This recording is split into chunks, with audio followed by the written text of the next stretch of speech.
आप सभी दोस्तों का गगन जीएस स्टडी पॉइंट पर स्वागत है। आज हम पूरा आधुनिक भारत का इतिहास एक ही क्लास में पढ़ने वाले हैं, जो कि आने वाली सभी प्रतियोगी परीक्षाओं के लिए बहुत ही महत्वपूर्ण है।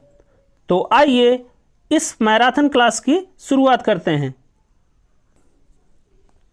तो सबसे पहला चैप्टर है यूरोपियन का आगमन। तो जितने भी यूरोपियन देश आए थे भारत में, उनमें सबसे पहला देश कौन आया था? तो वो आया था पुर्तगाल। तो सबसे पहले आइए आपको थोड़ा इसका बैकग्राउंड बता देते हैं। तो 6वीं 7वीं शताब्दी तक भारत और यूरोप के सभी देशों के बीच बहुत ही अच्छा व्यापारिक रिश्ता था, लेकिन इस्लामिक साम्राज्य आने के बाद जितने पुराने व्यापारिक रास्ते थे, सब पर इस्लामिक शासकों का कब्जा हो गया। तो जब सभी पुराने व्यापारिक रास्तों पर इस्लामिक शासकों का कब्जा हो गया, तो अब वे उस रास्ते पर आने वाले व्यापारी या जाने वाले व्यापारियों से टैक्स वसूला करते थे। इन सब चीज़ों से यूरोप वाले परेशान हो गए। तो सबसे पहले पुर्तगाल के राजा थे प्रिंस हेनरी, जिन्हें नेविगेटर भी कहा जाता था। वो सबसे ज़्यादा इच्छुक थे कि कैसे भारत से और यूरोप के बीच में कोई डायरेक्ट सी रूट खोजा जाए, जहां से व्यापार किया जाए। तो सबसे पहले पुर्तगाल का एक नाविक था बार्थोलोमियो डियाज।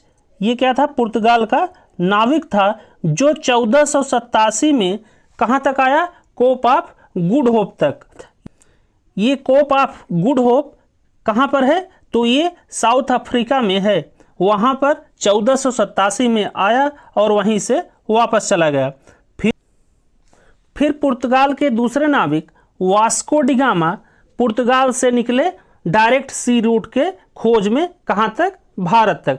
तो क्योंकि बार्थोलोमियो डियाज वो कोप ऑफ गुड होप तक आया था, तो उन्होंने सारी जानकारी वहाँ पर वास्को डिगामा को बताया। तो Vasco da Gama Cape of Good Hope तक आ गए। तो ये 60 में लिखा है कोप ऑफ गुड होप पर। वहाँ पर उन्हें मिले अब्दुल मुनीद। ये अब्दुल मुनीद भारत के एक नाविक थे या मछुआरे थे। तो इनकी मदद से वास्को डिगामा 17 मई 1498 को कहाँ पर पहुँचा? कालीकट, जहाँ के राजा थे जमूरिन। ये गलत लिखा है, यहाँ पे रहेगा 1498। तो Vasco da Gama Cape of Good Hope पर आया और वहाँ पे मिले भारतीय नाविक या मछुआरे से, जिनका नाम था अब्दुल मुनीद। उनकी सहायता से 17 मई 1498 को कालीकट पहुँचे, जहाँ के राजा थे जमूरिन। जब वास्को डिगामा कालीकट पहुँचे तो जमूरिन ने उनका स्वागत किया और कुछ दिन रहने के बाद वास्को डिगामा कुछ कार्गो शिप्स में सामान, मसाला, मिर्च और कुछ महंगे पत्थरों को ले जाकर यूरोप के जब बाजार में बेचा उन सामानों को, तो उसे 10 गुना ज़्यादा फायदा हुआ। उसका ये फायदा देखकर फिर और दूसरे पुर्तगाली लोगों में भारत आने की होड़ मची। उस सिलसिले में सितंबर 1500 में कौन आए? तो आए पेड्रो अल्वारेज कैब्राल। फिर बाद में 1501 में वास्को डिगामा फिर भारत आया। तो फ्रांसिस डी अल्मेडा, ये क्या था?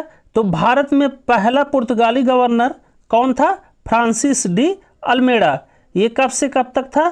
तो ये था 1505 से 1509 के बीच में। फ्रांसिस डी अल्मेडा ने ब्लू वाटर पॉलिसी बनाई, जिसका अर्थ है पीसफुल ट्रेड पॉलिसी। टॉल का युद्ध कब हुआ था? 1508 में। जिनमें कौन था? तो एक तरफ था फ्रांसिस डी अल्मेडा का लड़का और दूसरी तरफ थे 3 लोग। कौन कौन? तो गुजरात के राजा, इजिप्ट के राजा मेमोलिक सुल्तान और जमोरिन। इन दोनों लोग के बीच में समुद्र में लड़ाई हुई, जिसमें जो ट्राय थे उनकी विजय हो गई और जो पुर्तगाली थे उनकी हार हो गई, जिसमें अल्मेडा का जो लड़का था वो मारा गया। फिर क्योंकि फ्रांसिस डी अल्मेडा का लड़का बैटल ऑफ दीव में मारा गया था, जो कि 1508 में हुई थी, तो उसने बदला लेने के लिए फिर एक युद्ध लड़ा, जो कि हुआ था 1509 में, जिसे कहा जाता है दीव का युद्ध या बैटल ऑफ दीव। इनमें जो ट्रायो थे, मतलब गुजरात के राजा, इजिप्ट के सुल्तान और जमोरिन, उन तीनों लोगों को फ्रांसिस डी अल्मेडा ने हरा दिया। फिर दूसरे जो गवर्नर थे पुर्तगाली, वो थे अल्बुकर्क। तो अल्बुकर्क का साम्राज्य कब से कब तक था? तो अल्बुकर्क थे 1509 से 1515 तक भारत के गवर्नर थे। तो इनके बारे में ये है कि ये दूसरे गवर्नर थे पुर्तगाली साम्राज्य के भारत में, और सबसे मोस्ट इम्पॉर्टेंट ये रियल फाउंडर थे पुर्तगाली साम्राज्य का भारत में। अर्थात पुर्तगाली साम्राज्य के वास्तविक संस्थापक कौन थे भारत में? तो वो थे अल्बुकर्क। और इन्होंने गोवा को जीत लिया बीजापुर से 1510 में, और जीतने के बाद गोवा में से सती प्रथा को खत्म कर दिया। तो अल्बुकर्क, जो कि पुर्तगाली गवर्नर था भारत में 1509 से 1515 तक, तो इनमें तीन मुख्य बातें जो आपको ध्यान रखनी है। पहला, ये दूसरा गवर्नर था पुर्तगाल का भारत में, और दूसरा, इसे रियल फाउंडर कहा जाता है पुर्तगालियों का भारत में, या वास्तविक संस्थापक कहा जाता है पुर्तगाली साम्राज्य का भारत में। और तीसरा पॉइंट, इसने गोवा को जीत लिया बीजापुर से 1510 में, और जीतने के बाद गोवा से सती प्रथा को खत्म कर दिया। और फिर एक पुर्तगाली गवर्नर हुए नीनो डी कुन्हा। तो इनमें बस एक चीज़ याद रखिएगा कि नीनो डी कुन्हा ने गोवा को राजधानी बनाया 1530 में। और पुर्तगाली के बारे में कुछ इंपॉर्टेंट पॉइंट हैं जो आपको याद रखना है। पहला, पुर्तगालियों को अरब सागर का स्वामी कहा जाता है। दूसरा, पुर्तगाली भारत में सबसे लंबे समय तक रहे। कब से कब तक? तो पुर्तगाली 1498 में भारत आए और 1961 में भारत से गए। और कैसे गए? तो ऑपरेशन विजय के माध्यम से पुर्तगाली भारत से गए 1961 में। और पुर्तगालियों का सबसे बड़ा योगदान तो ये था 1556 में प्रिंटिंग प्रेस का इजाद कहाँ पे हुआ था? गोवा में।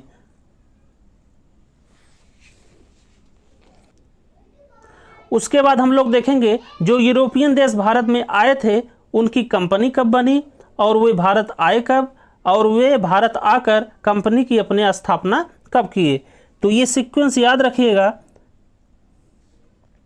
तो सबसे पहले आए थे पुर्तगाली, तो ये बनाए पोर्तुगीज ईस्ट इंडिया कंपनी, जिसकी स्थापना कब हुई? 1498 में। और उस समय जब इनकी कंपनी की स्थापना हुई थी पोर्तुगीज ईस्ट इंडिया कंपनी, तो उस समय भारत का राजा कौन था? तो वो थे सिकंदर लोदी। और उसके बाद जो पुर्तगीज ईस्ट इंडिया कंपनी बनी थी उसका मुख्यालय जो भारत में पहली बार खोला गया, तो कब खोला गया? 1503 में। कहाँ पे खोला गया? कोचीन, केरल में। तो बस इतना चीज़ याद रखना है। सबसे पहले आए थे पुर्तगाली, और वो अपनी company Portuguese east India company कब बनाए थे या स्थापना कब किए थे? 1498 में। उस समय भारत के जो राजा थे वो कौन थे? सिकंदर लोदी। और जो पहला मुख्यालय खुला था पुर्तगीज ईस्ट इंडिया कंपनी का भारत में, वो खुला था 1503 में कोचीन, केरल में। तो पुर्तगालियों के बाद कौन आया? डच या नीदरलैंड। तो डच ईस्ट इंडिया कंपनी की स्थापना कब हुई थी? 1602 में। और उस समय राजा कौन था? अकबर। और डच ईस्ट इंडिया कंपनी का मुख्यालय भारत में कहाँ खुला? तो वो था मसूलीपट्टनम में 1605 में। उसके बाद भारत में आए ब्रिटिश या अंग्रेज, और ब्रिटिश ईस्ट इंडिया कंपनी कब बनी? 1602 में। और किसके द्वारा बनाई गई? तो इंग्लैंड की महारानी क्वीन एलिजाबेथ द्वितीय द्वारा ब्रिटिश ईस्ट इंडिया कंपनी को लाइसेंस प्राप्त हुआ चार्टर के तहत भारत में व्यापार करने के लिए। और जब ब्रिटिश ईस्ट इंडिया कंपनी की स्थापना हो रही थी ब्रिटेन में, उस समय भारत में राजा कौन थे? अकबर। और ब्रिटिश ईस्ट इंडिया कंपनी का मुख्यालय भारत में पहली बार कहाँ पे खुला? सूरत में। क्योंकि भारत में पहले से ही पुर्तगालियों का व्यापारिक साम्राज्य फैला हुआ था, तो भारत में ब्रिटिश ईस्ट इंडिया कंपनी का मुख्यालय खुलने पर पुर्तगालियों ने विरोध किया और उसके बाद 1612 में बैटल ऑफ सुवाली हो गया, जहां पर ब्रिटेन और पुर्तगालियों के बीच में युद्ध हुआ और ब्रिटेन जीत गया और पुर्तगाली हार गए। और ब्रिटेन की तरफ से बैटल ऑफ सुवाली में कौन लड़ा था? तो मुख्य भूमिका में थे कैप्टन बेस्ट। ये कई बार एग्जाम में पूछा गया है। फिर 1611 में ब्रिटिश ईस्ट इंडिया कंपनी का मुख्यालय कहाँ पे खुला? मसूलीपट्टनम में, जो कि है आंध्र प्रदेश में। उसके बाद 1613 फिर कहाँ पे हुआ मुख्यालय? सूरत में। फिर 1639 फिर कहाँ पे हुआ? ब्रिटिश ईस्ट इंडिया कंपनी का मुख्यालय मद्रास में, जहाँ पर वो लोग किला बनाए और रेशमी कपड़ों का उद्योग लगाए। फिर 1696 में क्या बना? Fort William. कहाँ पे? कलकत्ता में। और किसके द्वारा बना? तो जाब चारनाक के द्वारा फोर्ट विलियम बनाया गया कलकत्ता में 1696 में। उसके बाद आए डेनिश या डेनमार्क वाले। तो डेनिश ईस्ट इंडिया कंपनी की स्थापना कब हुई थी? 1616 में। उस समय भारत का राजा कौन था? तो जहांगीर था। और डेनिश ईस्ट इंडिया कंपनी का जो हेडक्वार्टर खुला पहली बार, वो कहाँ पे खुला? ट्रैंकुबार, जो कि है तमिलनाडु में। और कब खुला? तो 1620 में। उसके बाद आए फ्रांस। तो फ्रांस ईस्ट इंडिया कंपनी की स्थापना हुई 1664 में। उस समय भारत का राजा कौन था? तो औरंगजेब। और फ्रांस ईस्ट इंडिया कंपनी का मुख्यालय जो भारत में खुला पहली बार, वो खुला 1667 में। कहाँ पे? सूरत में।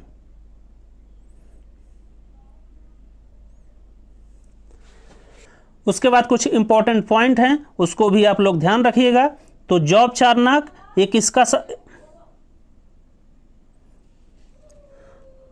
उसके बाद नोट में देखिए, ये जॉब चारनाक जो था, जो फोर्ट विलियम की स्थापना की थी, इसने ही कोलकाता की भी स्थापना की।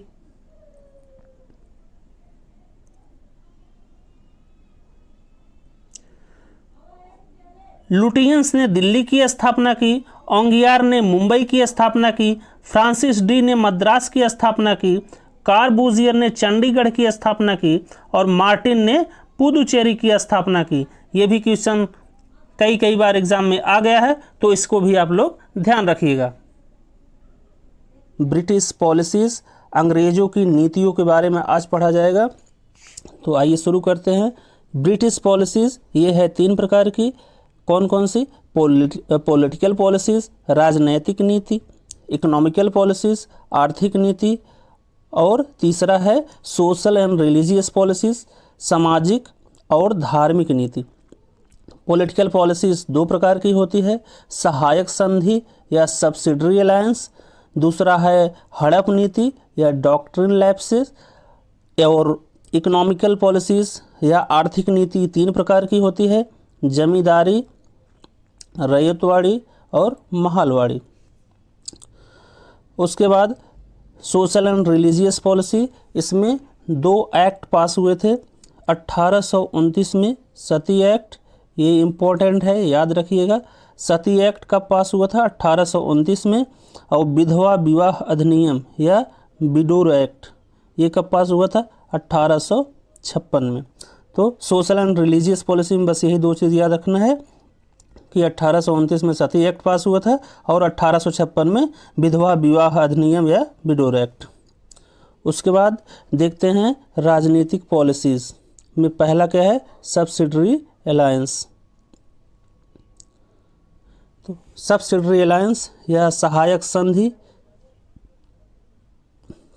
तो सब्सिडरी अलायंस, तो father of subsidiary alliance Lord Dupleix को बोला जाता है। लॉर्ड डुप्ले को बोला जाता है, जो कि फ्रांस के गवर्नर थे, और इनको फादर ऑफ सब्सिडरी अलायंस कहा जाता है। इसमें क्या होता था? इंटरनल फ्रीडम था, इंटरनल फ्रीडम था और एक्सटर्नल फ्रीडम नहीं था। इसकी शुरुआत भारत में लॉर्ड वेलेस्ली द्वारा की गई थी। लॉर्ड वेलेस्ली 1798 से 1805 तक भारत में गवर्नर थे।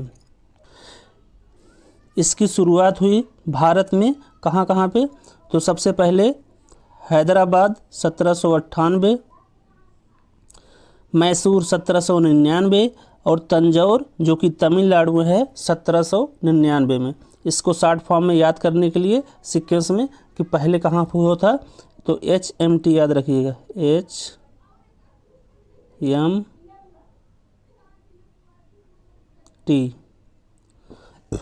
HMT हैदराबाद, मैसूर, तंजौर।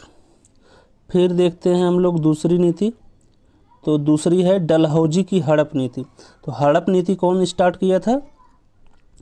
हड़प नीति स्टार्ट किए थे लॉर्ड डलहौजी। लॉर्ड डलहौजी 1848 से 1850 तक भारत के गवर्नर थे। ये स्टार्ट किए थे डॉक्ट्रिन लैब से या हड़प नीति। इस नीति के अंतर्गत गोद लेने की प्रक्रिया को समाप्त कर दिया गया।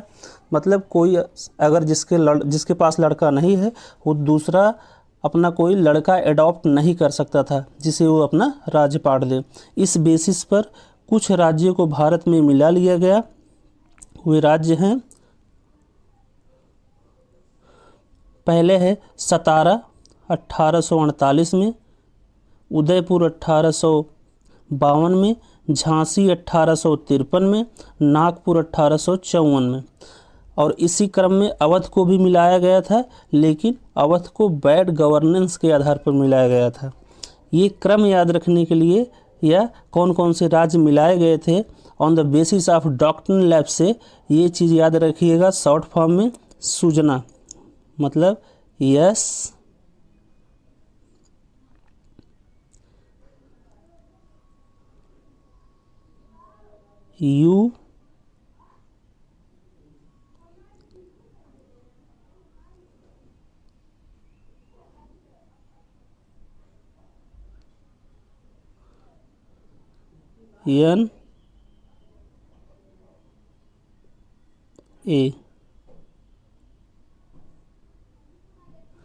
पेन यार खराब हो गई हमारी, तो देख लीजिएगा सुजना, SUJNA, सुजना, सतारा, उदयपुर, झांसी, नागपुर और अवध।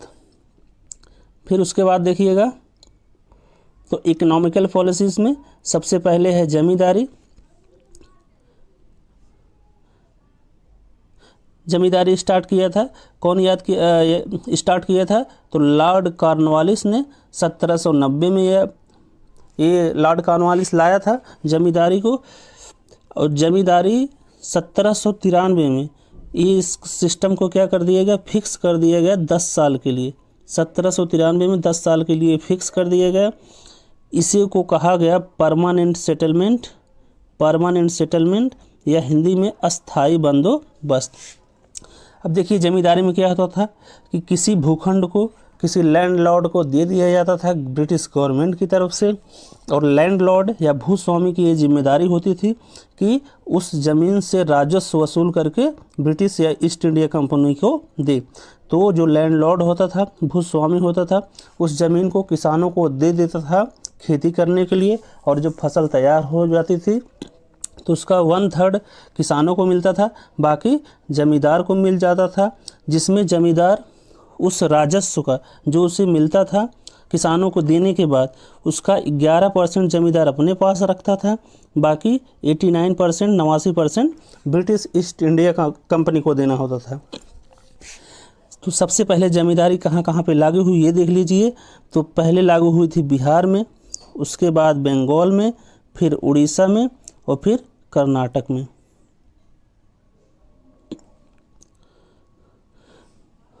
तो ये होगी पहली इकोनॉमिकल पॉलिसीज़ ब्रिटिश गवर्नमेंट की। उसके बाद देखिए रैयतवाड़ी। रैयतवाड़ी कौन स्टार्ट किया था, तो कैप्टन रीड और थॉमस मुनरो 1820 में। और ये किन क्षेत्रों में लागू की गई थी, तो मद्रास, बम्बई, बारामहल और असम। बारामहल, मद्रास, बम्बई, असम में। अब देखिए रैयतवाड़ी में क्या होता था, रैयतवाड़ी में जो रजिस्टर्ड किसान थे या फार्मर्स थे उनको क्या ज़मीन का मालिकाना हक दे दिया गया कैप्टन रीड और थॉमस मुनरो के द्वारा। जब ये रैयतवाड़ी लाए तो मालिकाना हक देने के बाद वो अपने ज़मीन को किसी को भी बेच सकते थे या खरीद सकते थे, इसी को बोलते हैं रैयतवाड़ी। उसके बाद अगला है महालवाड़ी।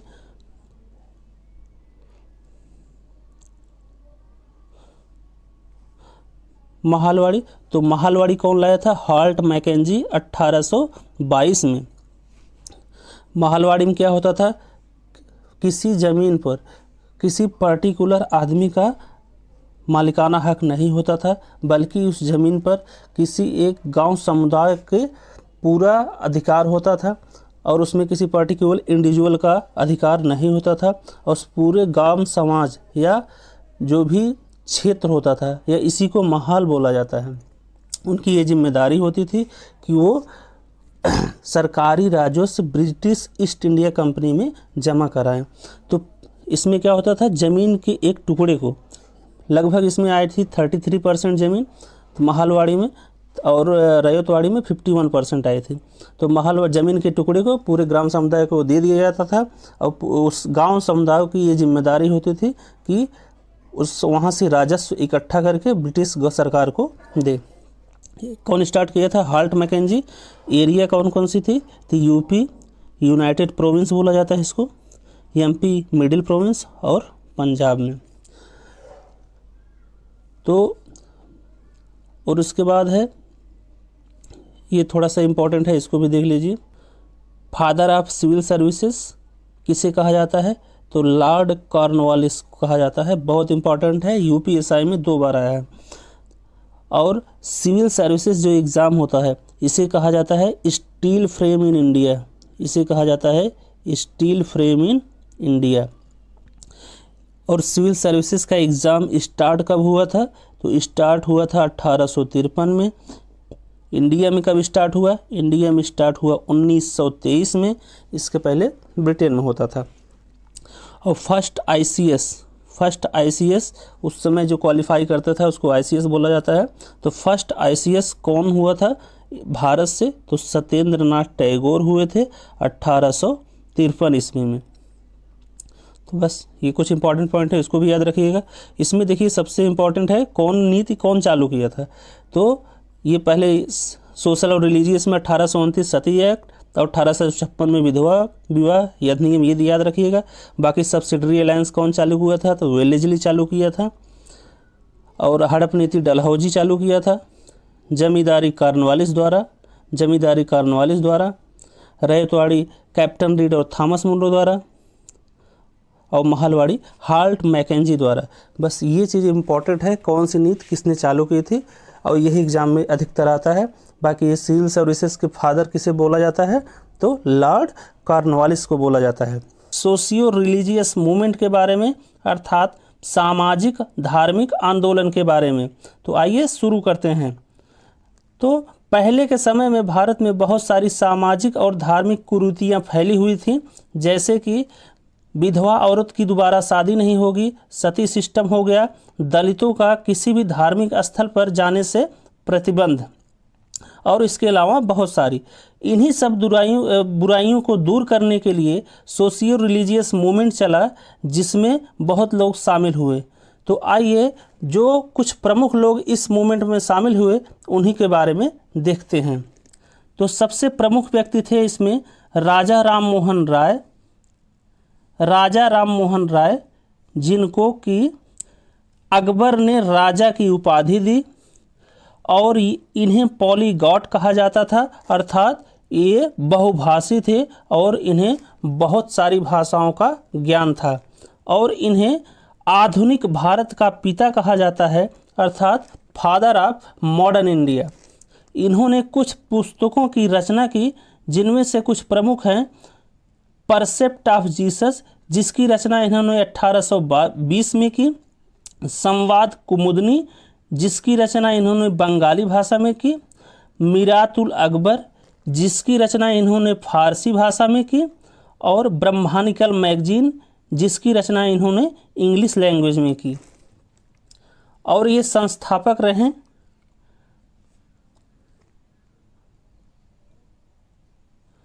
आत्मीय सभा का, जिसको कि इन्होंने बनाया 1814-15 में। और आत्मीय सभा एक क्या थी?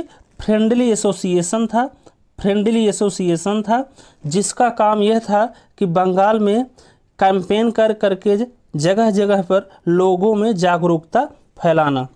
इन्होंने हिंदू कॉलेज की स्थापना की 1817 में डेविड हेयर की सहायता से, डेविड हेयर की सहायता से हिंदू कॉलेज की स्थापना की। और सबसे मोस्ट इम्पॉर्टेंट है, इन्होंने ब्रह्म समाज या ब्रह्मो समाज की स्थापना की कलकत्ता में 1828 में। एग्ज़ाम में सबसे ज़्यादा यही आता है। उसके बाद हम लोग पढ़ेंगे दयानंद सरस्वती जी के बारे में। तो इनके बचपन का नाम था मूलशंकर। इन्होंने बुक लिखी सत्य प्रकाश, जिसकी रचना इन्होंने हिंदी भाषा में की। इन्होंने आर्य समाज की स्थापना की 1875 को बम्बई में। इन्होंने नारा दिया गो बैक टू वेदा और शुद्धि अर्थात घर वापसी का। फिर आगे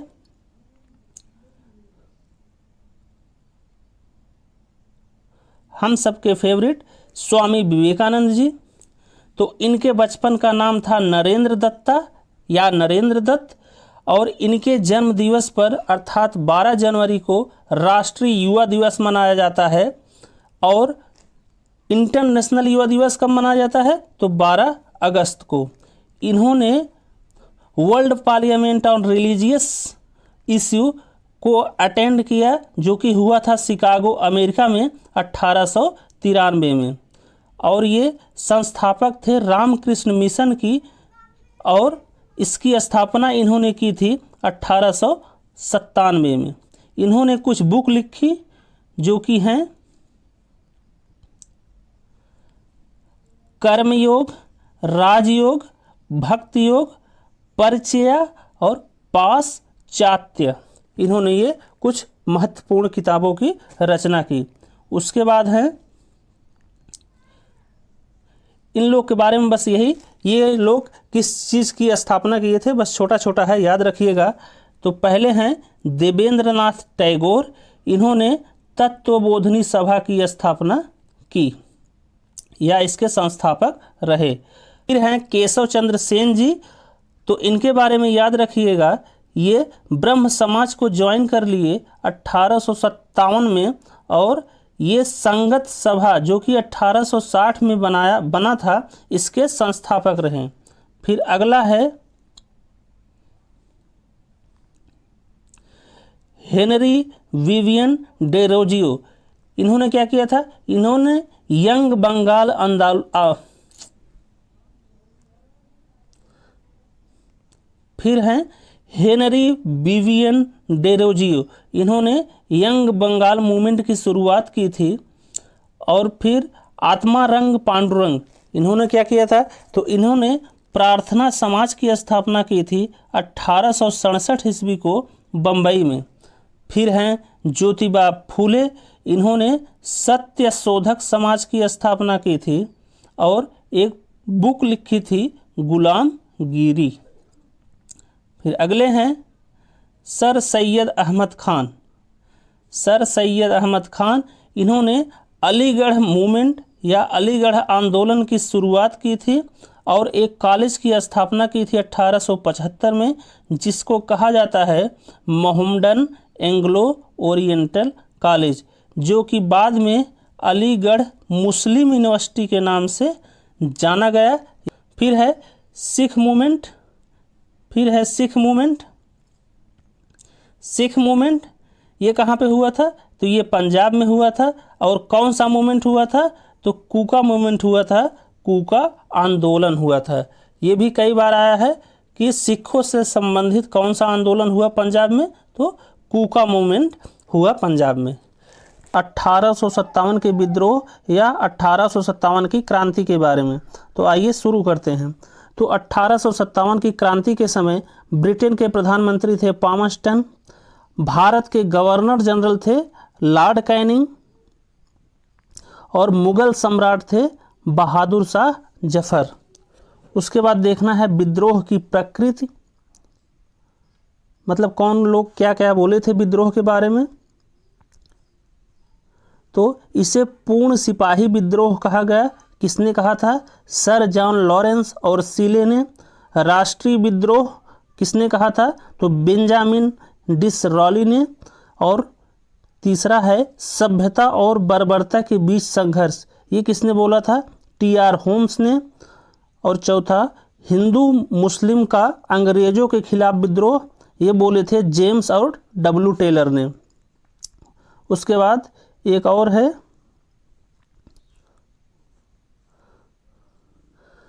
और इसे महान विद्रोह कहे थे कौन? अशोक मेहता जी। फिर है कि 1857 की क्रांति या विद्रोह के ऊपर कुछ किताबें लिखी गई जो निम्नलिखित हैं।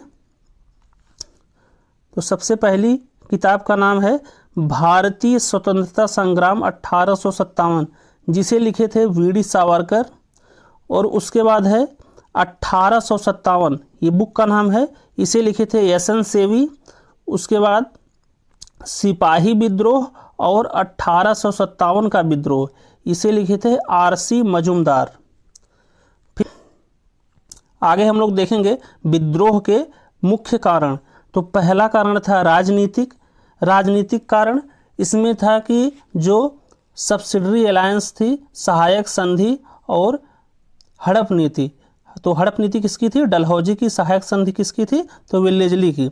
इन दोनों नीतियों के आधार पर भारत के कई राज्यों को ब्रिटिश ईस्ट इंडिया कंपनी में मिला लिया गया, जिससे कि बहुत सारे राजा और जागीरदार नाराज हो गए।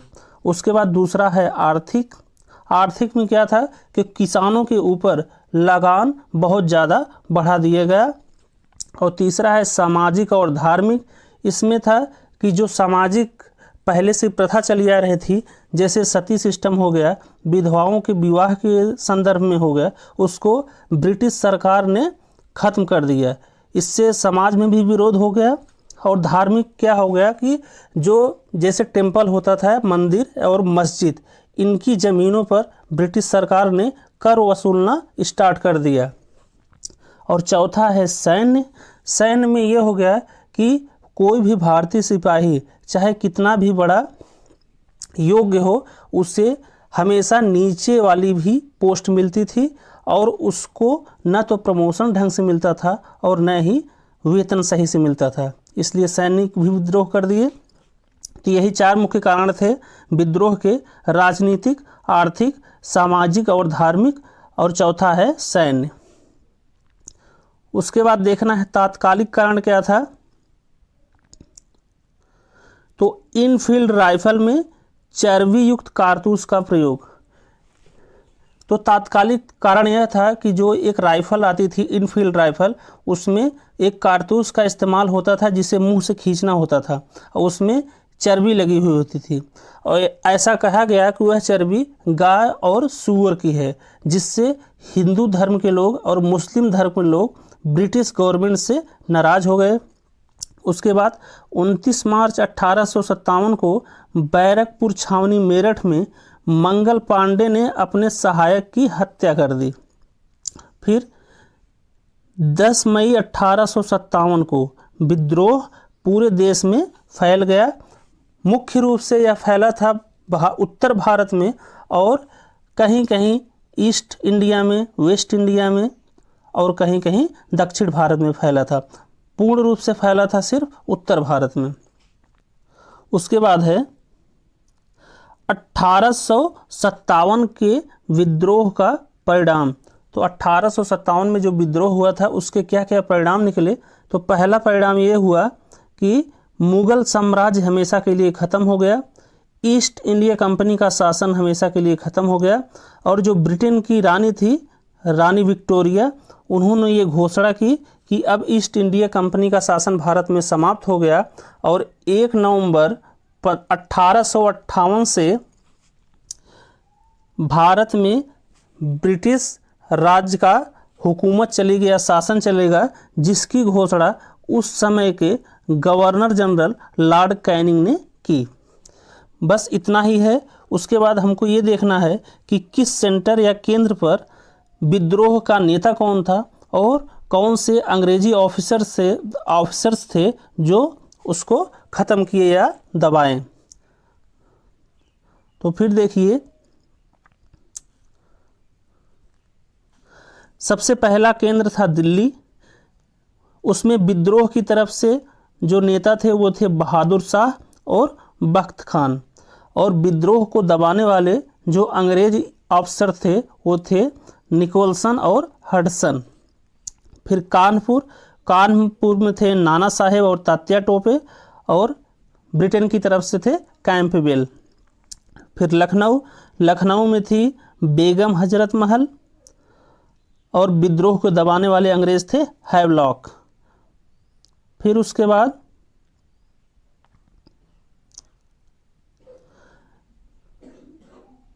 झांसी और ग्वालियर में रानी लक्ष्मीबाई, और विद्रोह को दबाने वाले अंग्रेज थे ह्यू रोज।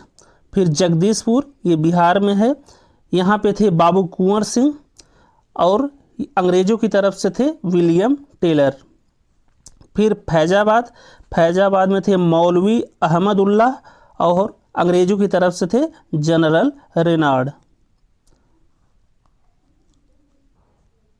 फिर इलाहाबाद में लियाकत अली, और अंग्रेजों की तरफ से थे कर्नल नील। और बरेली में खान बहादुर थे, और अंग्रेजों की तरफ से थे विसेंट अय्यर। बस इतना ही है 1857 की क्रांति में, जो कि आपको किसी भी वनडे एग्ज़ाम में यहीं से क्वेश्चन ज़रूर मिलेगा, जिसकी 100% गारंटी है। उसके बाद एक छोटा सा टॉपिक और है, वो भी देख लीजिए। भारत में प्रेस की शुरुआत कैसे हुई और कौन लाया था? तो पुर्तगाली भारत में प्रिंटिंग प्रेस लाए थे। हम लोग पिछली क्लास में पढ़े थे 1556 में कहाँ पे लगाए थे पहली बार प्रिंटिंग प्रेस, तो गोवा में लगाए थे। और जेम्स अगस्टस हिक्की 1780 में भारत का पहला समाचार पत्र द बंगाल गजट को प्रकाशित किया। किसने? जेम्स अगस्टस हिक्की ने 1780 में। उसके बाद थे एक चार्ल्स मेटाकाफ। तो चार्ल्स मेटाकाफ को भारतीय प्रेस के प्रयोगशालाकर्ता के रूप में जाना जाता है। फिर वर्नाकुलर प्रेस अधिनियम, ये कौन लाया था? तो ये लाए थे लॉर्ड लिटन। कब लाए थे? 1878 में। और फिर इसको समाप्त कर दिया गया 1882 में लॉर्ड रिपन के द्वारा। तो जैसे जैसे बना है वैसे आप नोट्स बना लीजिएगा और 2-3 बार वीडियो को देख लीजिएगा, फिर रिवाइज कर लीजिएगा, हमेशा के लिए याद होगा। और किसी भी एग्ज़ाम में कोई भी क्वेश्चन इससे बाहर नहीं आएगा, ये गारंटी है। इंडियन नेशनल मूवमेंट के बारे में, अर्थात भारतीय राष्ट्रीय आंदोलन के बारे में, जो कि चला था 1885 से 15 अगस्त 1947 के बीच में।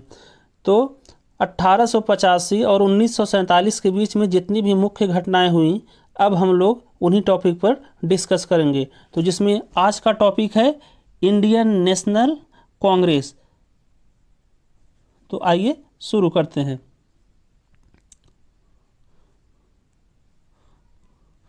तो इंडियन नेशनल कांग्रेस इसकी इस्टेब्लिशमेंट अर्थात स्थापना कब हुई थी? तो 28 दिसंबर 1885 को।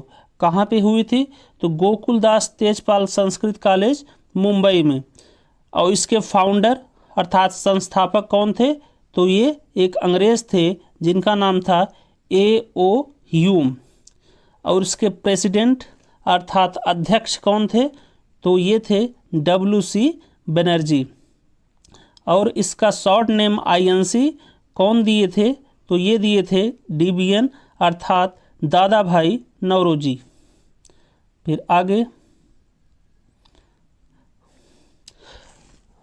अब हम लोग इसमें देखेंगे कुछ महत्वपूर्ण सेशन के बारे में, जो कि 1885 के बाद से 1947 तक के बीच में हुए थे। तो आइए देखते हैं। तो भारतीय नेशनल कांग्रेस का जो पहला सेशन या अधिवेशन हुआ था वो कहाँ पे हुआ था? तो वो हुआ था 1885 में। कहाँ पे? मुंबई में। और यहाँ पे चेयरमैन अर्थात राष्ट्रीय अध्यक्ष कौन था इंडियन नेशनल कांग्रेस का? तो वो थे WC बनर्जी। तो इसमें क्या क्या घटनाएं हुई थी तो ये देख लीजिए। तो WC बनर्जी फर्स्ट प्रेसिडेंट हुए थे INC अर्थात इंडियन नेशनल कांग्रेस के। और उसके बाद उस समय इंडियन नेशनल कांग्रेस में सिर्फ 72 सदस्य ही पार्टिसिपेट किए थे अर्थात भाग लिए थे। और उस समय जो एक डफरिन थे वो क्या थे? वायस रॉय थे। फिर अगला अधिवेशन हुआ 1856 में। कहाँ पे हुआ? कलकत्ता में। उस समय भारतीय राष्ट्रीय कांग्रेस अर्थात INC के जो चेयरमैन थे, राष्ट्रीय अध्यक्ष थे, वो थे दादा भाई नौरोजी। तो इनके बारे में देख लीजिए यहाँ क्या क्या महत्वपूर्ण पॉइंट हैं। तो ये थे दादा भाई नौरोजी पहले जोरोस्ट्रियन थे अर्थात पारसी, पहले पारसी हुए जो कि भारतीय राष्ट्रीय कांग्रेस के राष्ट्रीय अध्यक्ष बने। इन्हें ग्रैंड ओल्ड मैन अर्थात पितामह कहा जाता था। और ये क्या थे? भारतीय राष्ट्रीयता के, इंडियन नेशनलिज्म के पिता कहा जाता है किसे? DBN जी को अर्थात दादा भाई नौरोजी को। और ये पॉलिटिकल गुरु थे बाल गंगाधर तिलक के। और ये ऐसे पहले आदमी थे DBN जिनको हाउस ऑफ लॉर्ड्स से मेंबरशिप मिली थी। उसके बाद अगला सेशन हुआ 1887 में। कहाँ पे हुआ? मद्रास में। यहाँ पे कौन राष्ट्रीय अध्यक्ष हुआ INC का? तो बदरुद्दीन तैयब जी यहाँ पे राष्ट्रीय अध्यक्ष हुए कांग्रेस के। और उसके बाद इसमें क्या पॉइंट है इनके बारे में, बदरुद्दीन तैयब जी के बारे में? तो ये पहले ऐसे मुस्लिम थे जो कि प्रेसिडेंट बने अर्थात अध्यक्ष बने किसके? इंडियन नेशनल कांग्रेस के, भारतीय राष्ट्रीय कांग्रेस के। और इन्होंने एक स्लोगन दिया बी कांग्रेस। फिर उसके बाद है अगला सेशन या अगला अधिवेशन 1888 में जो कि हुआ था इलाहाबाद में। यहाँ पे हुए जॉर्ज एल। और इनके बारे में है बस ये कि ये फर्स्ट इंग्लिश प्रेसिडेंट थे अर्थात पहले अंग्रेज जो कि राष्ट्रीय अध्यक्ष बने INC अर्थात इंडियन नेशनल कांग्रेस के। फिर अगला इम्पॉर्टेंट अधिवेशन हुआ 1896 में। कहाँ पे हुआ? कलकत्ता में।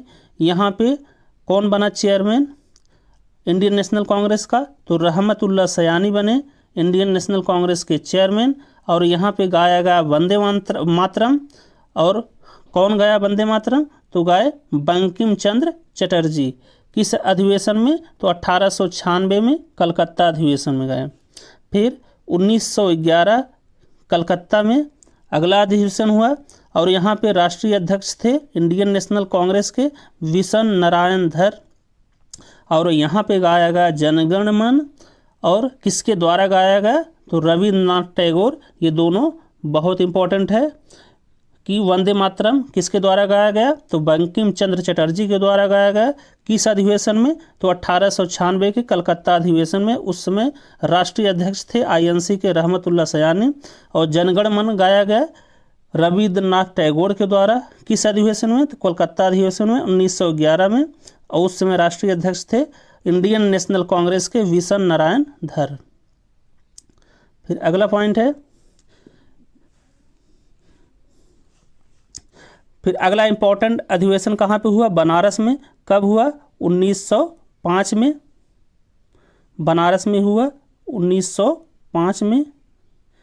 यहाँ पे इंडियन नेशनल कांग्रेस, भारतीय राष्ट्रीय कांग्रेस के जो राष्ट्रीय अध्यक्ष हुए तो गोपाल कृष्ण गोखले जी। और उनके बारे में यह है कि ये पॉलिटिकल गुरु थे किसके? MG अर्थात महात्मा गांधी जी के। और इस अधिवेशन में, बनारस अधिवेशन में जो कि 1905 में हुआ था, जिसके अध्यक्ष गोपाल कृष्ण गोखले जी थे, उसमें कांग्रेस ने बंगाल के पार्टीशन को रिफ्यूज़ कर दिया, अर्थात इनकार कर दिया मानने से। और यहाँ पे क्या हुआ था, स्वदेशी को एक्सेप्ट कर लिया गया था बनारस अधिवेशन में, मतलब कपड़ा वपड़ा और भी सामान जो रोज़ की यूज किए हैं वो स्वदेशी यूज किया जाएगा। तो किस अधिवेशन में ये एक्सेप्ट हुआ, तो बनारस अधिवेशन 1905 में। फिर अगला अधिवेशन हुआ या सेशन हुआ 1906 में, कहाँ पे हुआ, कलकत्ता में। और यहाँ पे कौन बना अध्यक्ष इंडियन नेशनल कांग्रेस का, तो बने दादा भाई नौरोजी। और यहाँ पे क्या घटना हुई, तो यहाँ पे स्वराज यूज किया गया। अगला अधिवेशन हुआ 1906 में, कहाँ पे हुआ, कलकत्ता में। और यहाँ पे कौन राष्ट्रीय अध्यक्ष बना इंडियन नेशनल कांग्रेस का, तो वो बने DBN अर्थात दादा भाई नौरोजी। और यहाँ पे क्या घटना हुई, तो यहाँ पे स्वराज यूज्ड किया गया, स्वराज का प्रयोग किया गया। कहाँ पे, कलकत्ता अधिवेशन 1906 में, जिसके राष्ट्रीय अध्यक्ष बने थे DBN। उसके बाद 1907 अगला अधिवेशन हुआ या सेशन हुआ 1907 में, कहाँ पे हुआ, सूरत में। इसके राष्ट्रीय अध्यक्ष बने रास बिहारी घोष या RB घोष। और यहाँ पे जो मुख्य घटना घटित हुई वो हुआ सूरत में मॉडरेट्स और एक्सट्रीमिस्ट के बीच में अलगाव हो गया, अर्थात गरम दल और नरम दल के बीच में अलगाव हो गया। तो किस अधिवेशन में गरम दल और नरम दल अलग हो गए, तो सूरत अधिवेशन जो 1907 में हुआ था, जिसकी अध्यक्षता कर रहे थे रास बिहारी घोष। उसके बाद अगला है, इसमें है फिर 1916 का अधिवेशन, जो कि हुआ था कहाँ पे, लखनऊ में, जिसकी राष्ट्रीय अध्यक्षता कर रहे थे AC मजुमदार या अंबिका चरण मजुमदार। यहाँ पे क्या हुआ, गरम दल और नरम दल में समझौता हो गया, मतलब गरम दल और नरम दल एक हो गए, और मुस्लिम लीग जिन्ना वाली पार्टी और इंडियन नेशनल कांग्रेस INC में भी समझौता हो गया। तो कलकत्ता अधिवेशन जो कि 1916 में हुआ था, जिसकी राष्ट्रीय अध्यक्षता कर रहे थे AC मजुमदार, वहाँ पे गरम दल और नरम दल के बीच में समझौता हो गया और मुस्लिम लीग और इंडियन नेशनल कांग्रेस के बीच में भी समझौता हो गया। फिर अगला अधिवेशन हुआ 1917 में कलकत्ता में, यहाँ पे थी एनी बेसेंट। तो एनी बेसेंट के बारे में बस इतना जान लीजिए कि ये पहली महिला थी जो कि इंडियन नेशनल कांग्रेस अर्थात भारतीय राष्ट्रीय कांग्रेस की राष्ट्रीय अध्यक्ष बनी थी। कौन, एनी बेसेंट। किस अधिवेशन में, कलकत्ता अधिवेशन में 1917 में। उसके बाद फिर ये भी बहुत इंपॉर्टेंट है, कई बार एग्जाम में आया है, 1925। तो कौन सी भारतीय महिला थी जो राष्ट्रीय अध्यक्ष बनी थी, किसमें, इंडियन नेशनल कांग्रेस में, तो ये देख लीजिए। तो 1925 में कानपुर अधिवेशन में तो सरोजनी नायडू जी थी, जो कि पहली भारतीय महिला बनी थी जिनको कि राष्ट्रीय अध्यक्ष बनाया गया, कहाँ पे, इंडियन नेशनल कांग्रेस में, भारतीय राष्ट्रीय कांग्रेस में। कहाँ पे, 1925 में कानपुर के अधिवेशन में। उसके बाद है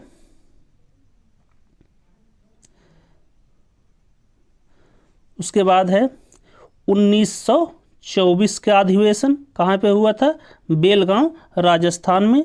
यहाँ पे कौन थे, तो यहाँ पे महात्मा गांधी जी बने थे राष्ट्रीय अध्यक्ष इंडियन नेशनल कांग्रेस के या भारतीय राष्ट्रीय कांग्रेस के। इसमें बस यही याद रखना है, और क्वेश्चन यहाँ से बहुत बार आया है कि 1924 में बेलगांव राजस्थान में महात्मा गांधी जी क्या बने थे, राष्ट्रीय अध्यक्ष बने थे इंडियन नेशनल कांग्रेस के। फिर 1929 ये कहाँ पे हुआ था, 1929 का अधिवेशन ये हुआ था लाहौर में। यहाँ पे बने थे JLN अर्थात जवाहरलाल नेहरू जी राष्ट्रीय अध्यक्ष बने इंडियन नेशनल कांग्रेस की। और इसमें इम्पॉर्टेंट जो घटनाएं हुई वो क्या हुआ, तो यहाँ पे पूर्ण स्वराज हो गया। उसके बाद कांग्रेस जवाहरलाल नेहरू जी की अध्यक्षता में पहला इंडिपेंडेंस डे सेलिब्रेट किया on this day 1929 in Lahore session, और कहाँ पे, रावी नदी के किनारे, on the bank of Ravi नदी। तो फिर से देख लीजिए, 1929 लाहौर का अधिवेशन, जवाहरलाल नेहरू बने राष्ट्रीय अध्यक्ष इंडियन नेशनल कांग्रेस के, और यहाँ पे क्या हुआ, पूर्ण स्वराज मिल गया या मांग किए। और उसके बाद यहाँ पे कांग्रेस ने जवाहरलाल नेहरू की लीडरशिप में इंडिपेंडेंस डे मनाया, किस bank, on the bank of Ravi, Ravi नदी के किनारे इंडिपेंडेंस डे बनाया, लाहौर अधिवेशन 1929 में। उसके बाद है 1938,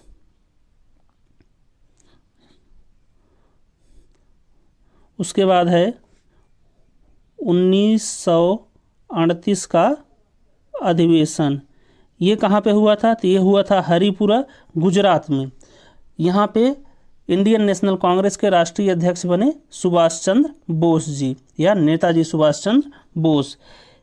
यहाँ पे क्या हुआ था, कांग्रेस ने नेशनल प्लानिंग कमीशन का फाउंडेशन रखी, और किसके लीडरशिप में रखी, तो जवाहरलाल नेहरू अर्थात JLN के अध्यक्षता में रखी।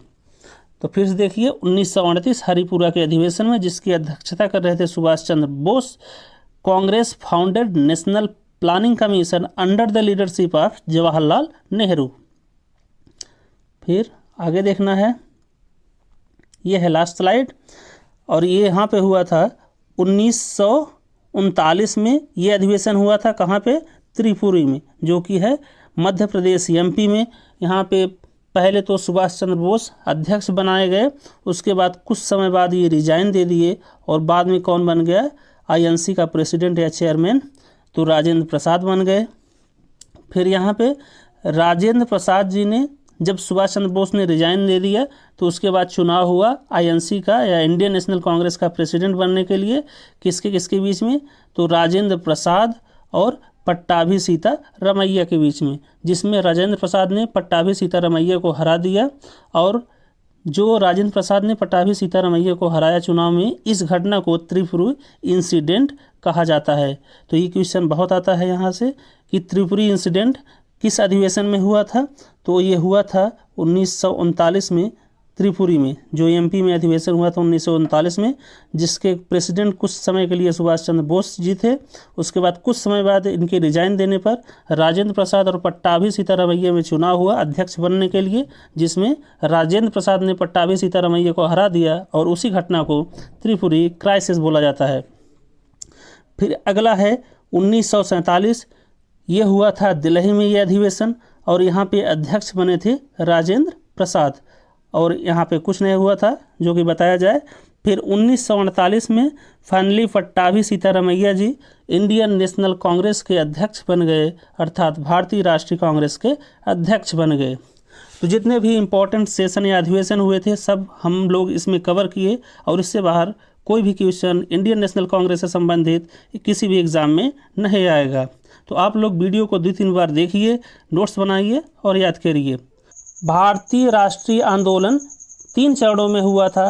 पहला चरण था उदारवादी लोगों का, जो कि हुआ था 1885 से 1905 तक चला।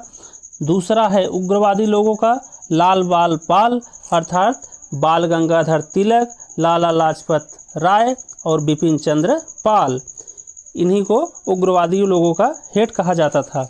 और तीसरा था गांधीवादी, ये चरण चला था 1917 से 1947 तक। फिर आगे है बंगाल का विभाजन, जो कि 1905 में हुआ था। तो सबसे पहले देखिए 19 जुलाई 1905 में बंगाल विभाजन की घोषणा हुई अंग्रेज़ों के द्वारा। उसके बाद 16 अक्टूबर 1905 को बंगाल विभाजन को लागू कर दिया गया, अर्थात बंगाल को 2 हिस्सों में बांट दिया गया। एक हो गया पूर्वी बंगाल जो आज का है बांग्लादेश, और एक हो गया पश्चिमी बंगाल जो आज का है भारत में है, जो वेस्ट बंगाल पश्चिमी बंगाल, जिसे कोलकाता हो गया। और जो पूर्वी बंगाल था वहाँ पे थे मुस्लिम बाहुल्य, और जो ये पश्चिमी बंगाल था यहाँ पे थे हिंदी बाहुल्य। और उस समय भारत के गवर्नर कौन थे, तो उस समय भारत के गवर्नर थे लॉर्ड कर्जन। और उसके बाद एक पॉइंट और है, ब्रिटिश सरकार ने बंगाल विभाजन का कारण क्या दिया, तो हिंदू मुस्लिमों की एकता में दरार को ब्रिटिश सरकार ने रीजन दिया, जबकि उनका मेन मकसद यह था कि यहाँ के लोगों को अर्थात बंगालियों को कमज़ोर कर देना, क्योंकि बंगाल उस समय भारत का बहुत ही समृद्ध राज्य था और वहाँ से बहुत सारे राष्ट्रवादी लोग निकल रहे थे। तो अंग्रेज़ों ने समझा कि अगर बंगाल को विभाजित कर दिया जाएगा तो यहाँ के लोग कमज़ोर हो जाएंगे। उसके बाद हम लोग को देखना है स्वदेशी आंदोलन। तो स्वदेशी आंदोलन की शुरुआत हुई 7 अगस्त 1905 को।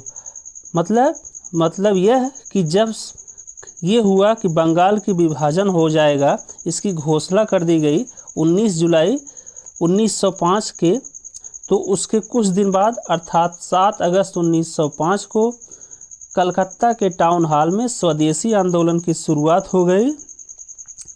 और उसमें सबसे पहले काम यह हुआ कि विदेशी वस्तुओं का बहिष्कार किया जाएगा। सबसे पहला काम यहीं से स्टार्ट हुआ, स्वदेशी आंदोलन, जो कि कलकत्ता के टाउन हॉल में 7 अगस्त 1905 से स्टार्ट हुआ।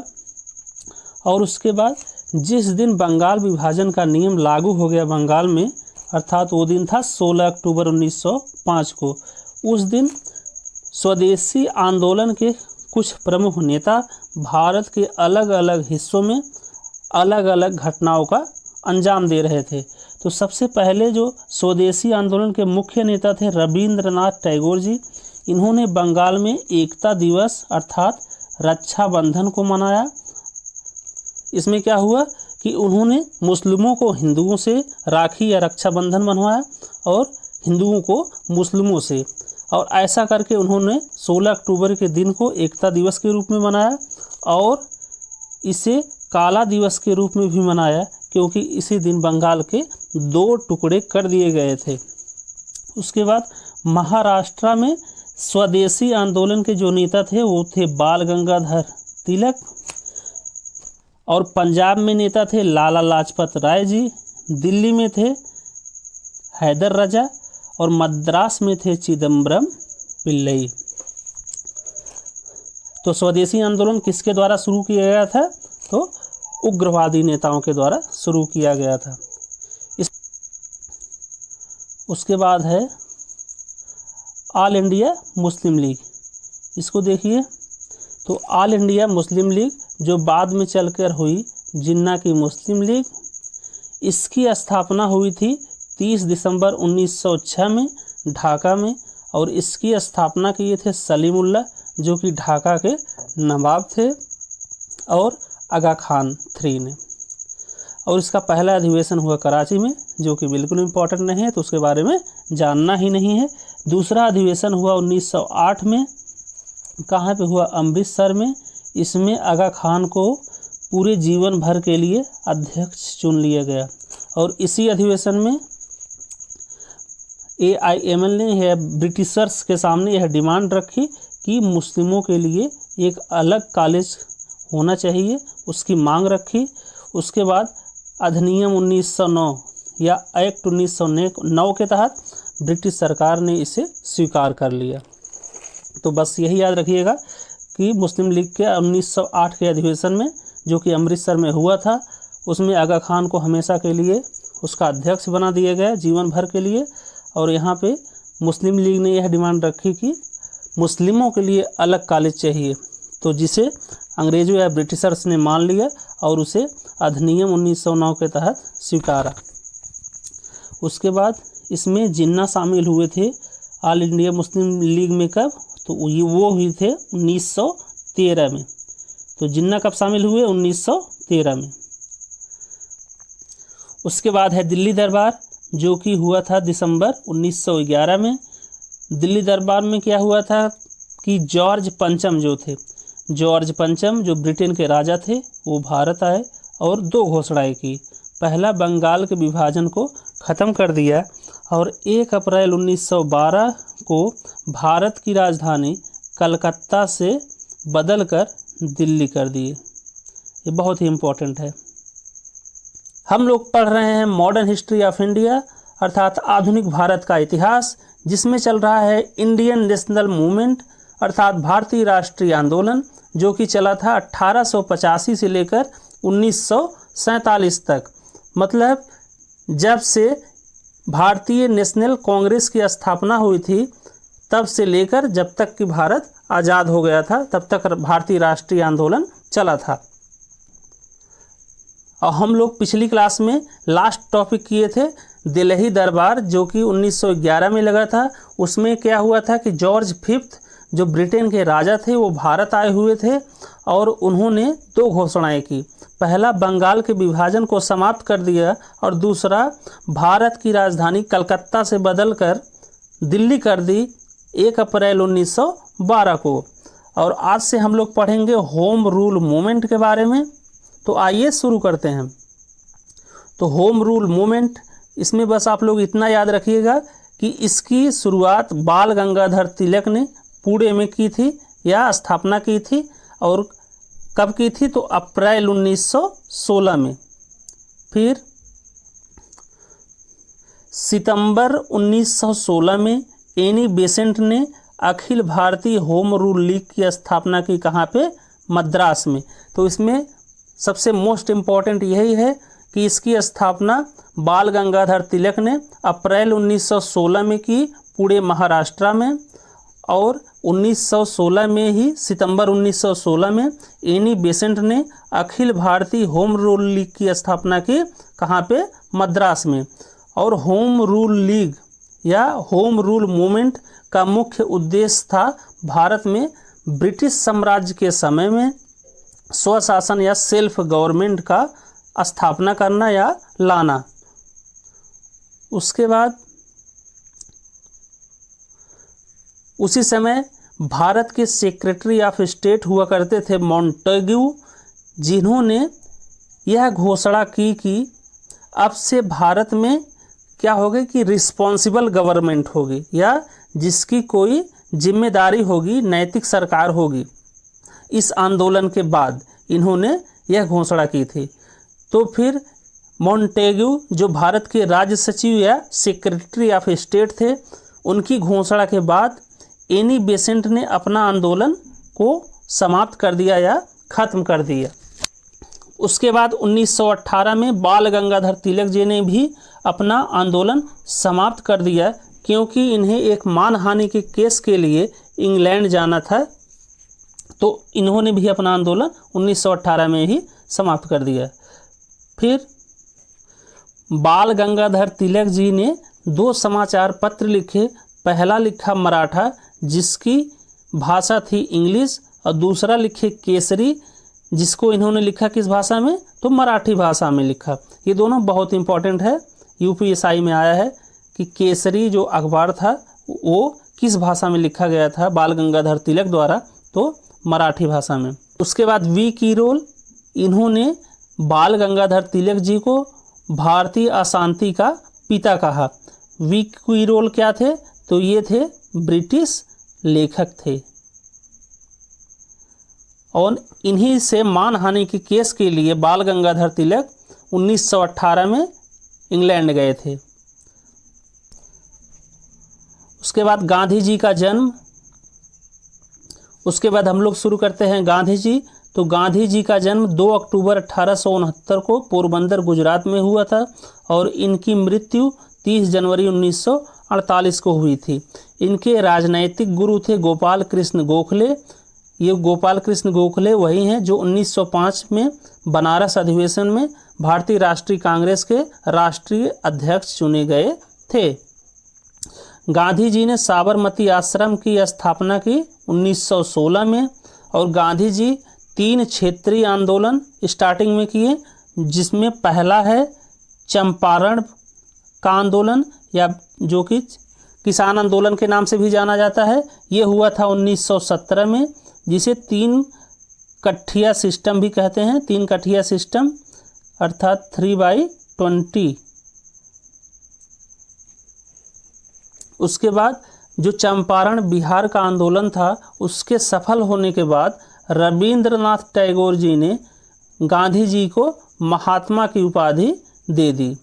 तो ये बहुत इम्पॉर्टेंट है कि गांधी जी को महात्मा की उपाधि कब मिली थी? तो चंपारण आंदोलन जो कि बिहार में हुआ था 1917 में, उसके सफल होने के बाद रविंद्रनाथ टैगोर ने गांधी जी को महात्मा की उपाधि दे दी। फिर आगे है अहमदाबाद का मिल आंदोलन।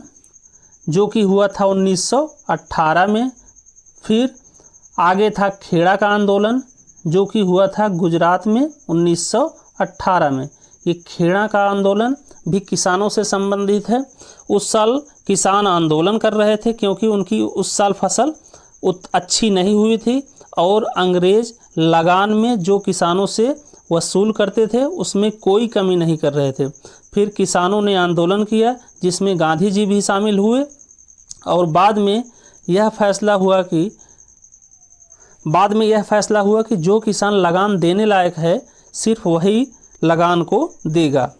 तो यह भी आंदोलन सफल हो गया, खेड़ा का आंदोलन। तो ये याद रखिएगा, गांधी जी 3 क्षेत्रीय आंदोलन में शामिल हुए। पहला था चंपारण का आंदोलन जो कि हुआ था 1917 में। दूसरा था अहमदाबाद का मिल आंदोलन जो कि हुआ था 1918 में। तीसरा था खेड़ा आंदोलन जो कि हुआ था 1918 में। उसके बाद है रौलत एक्ट जो कि आया था 1919 में। ये रौलत एक्ट को काला कानून भी कहते हैं। रौलत एक्ट में क्या था कि जो भारतीय लोग थे उन पर बिना मुकदमा चलाए या कोई जांच किए बिना उन्हें जेल में बंद कर दिया जाता था या उन्हें सज़ा दे दी जाती थी। तो इसी का विरोध के लिए गांधी जी ने आंदोलन किया और इस रौलत एक्ट को काला कानून भी कहा जाता है। और उसके बाद 6 अप्रैल 1919 को रौलत सत्याग्रह स्टार्ट हो गया। फिर 8 अप्रैल 1919 को पलावल मुंबई से पहली बार गांधी जी गिरफ्तार हो गए।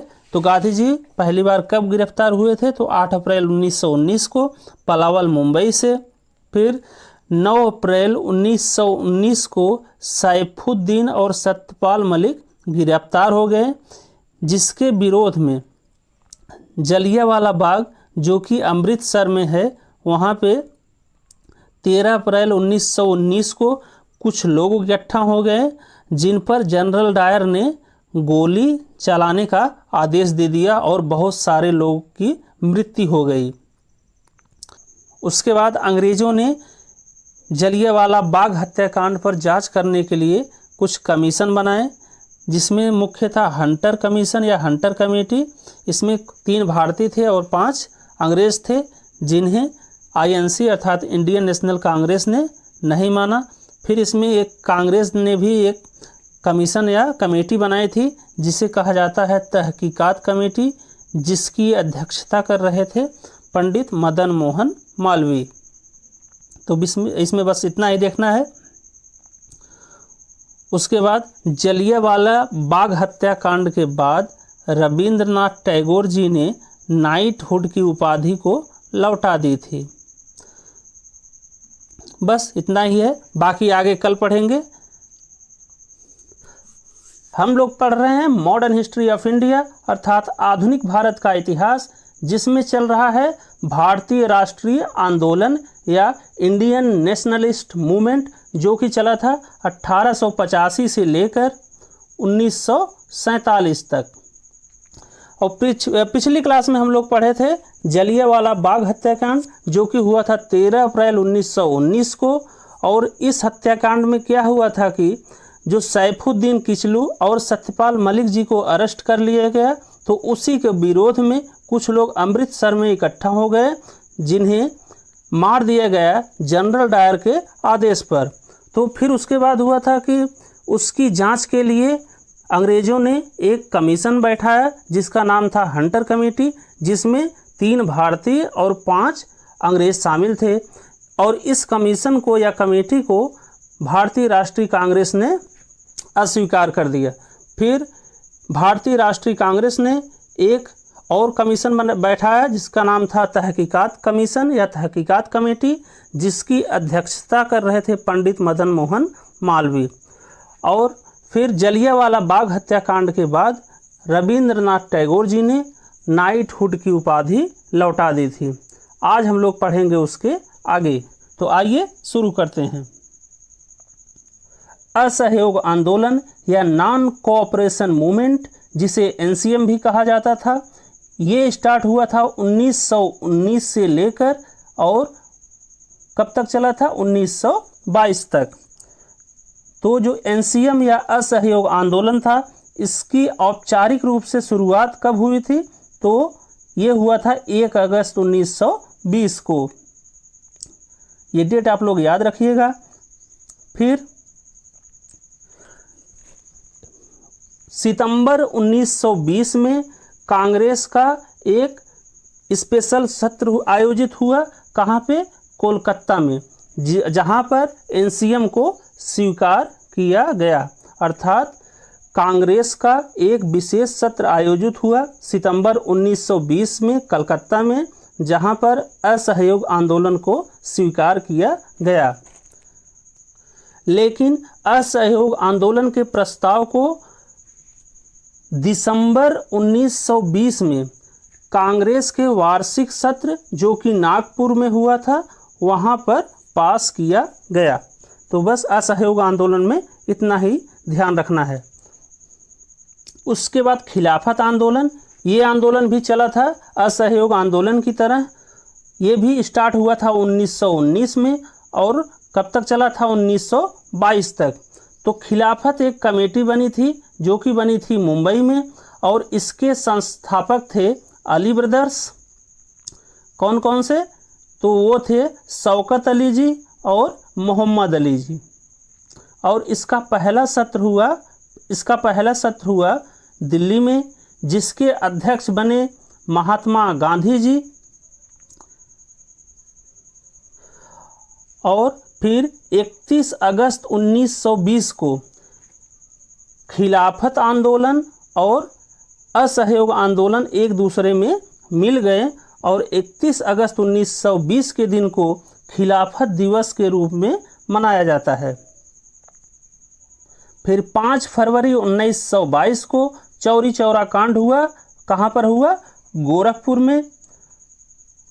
इसमें क्या हुआ था कि एनसीएम मतलब असहयोग आंदोलन के दौरान कुछ जो किसान थे वो पुलिस वालों के व्यवहार से बहुत ज़्यादा नाराज़ हो गए थे और किसानों ने मिलकर एक जुलूस निकाला और कुछ पुलिस वालों, लगभग 24 पुलिस वालों और 4 नागरिकों को हमला करके मार दिया और एक पुलिस स्टेशन को भी आग लगा के जला दिया। इस घटना से नाराज़ होकर गांधी जी ने 12 फरवरी 1922 को असहयोग आंदोलन को वापस ले लिया। फिर 10 मार्च 1922 को गांधी जी गिरफ्तार हुए और उन्हें 6 साल की जेल हो गई। ये दूसरी बार गिरफ्तार हुए थे।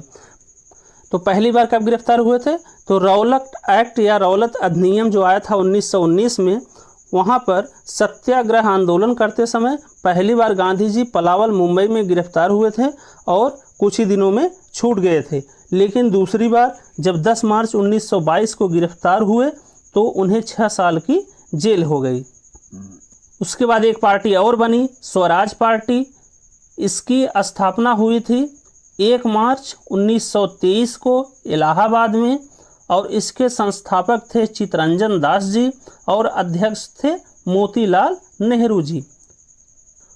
उसके बाद लेफ्टिस्ट आंदोलन की शुरुआत हुई, जिसमें एक मुख्य पार्टी थी कांग्रेस सोशलिस्ट पार्टी, जिसकी स्थापना हुई थी अक्टूबर 1934 को बॉम्बे में और इसके संस्थापक थे आचार्य नरेंद्र देव और प्रकाश नारायण जी। और एक दूसरी थी फॉरवर्ड ब्लॉक, जिसकी स्थापना हुई थी मार्च 1939 में और इसके संस्थापक थे सुभाष चंद्र बोस जी, शॉर्ट फॉर्म में एससी बोस। और सुभाष चंद्र बोस ने फॉरवर्ड ब्लॉक की स्थापना त्रिपुरी में जब अधिवेशन हुआ था भारतीय राष्ट्रीय कांग्रेस का, तो 1 साल या 1.5 साल बाद वहां से इस्तीफा देने के बाद उन्होंने फॉरवर्ड ब्लॉक की स्थापना की 1 मार्च 1939 को। तो ये 2 चीज़ें याद रखिएगा। लेफ्टिस्ट आंदोलन में पहला कांग्रेस सोशलिस्ट पार्टी बनी, जिसकी स्थापना हुई थी अक्टूबर 1934 बॉम्बे में और इसके संस्थापक थे आचार्य नरेंद्र देव और प्रकाश नारायण। और दूसरा हुआ था फॉरवर्ड ब्लॉक, इसकी स्थापना हुई थी मार्च 1939 में और किए थे सुभाष चंद्र बोस जी। जब गांधी जी 10 मार्च 22 को गिरफ्तार हो गए।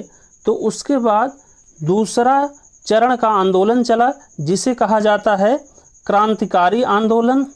इसमें जो पार्टी बनी मुख्य वो थी हिंदुस्तान रिपब्लिकन एसोसिएशन, जिसकी स्थापना हुई 1924 में कानपुर में।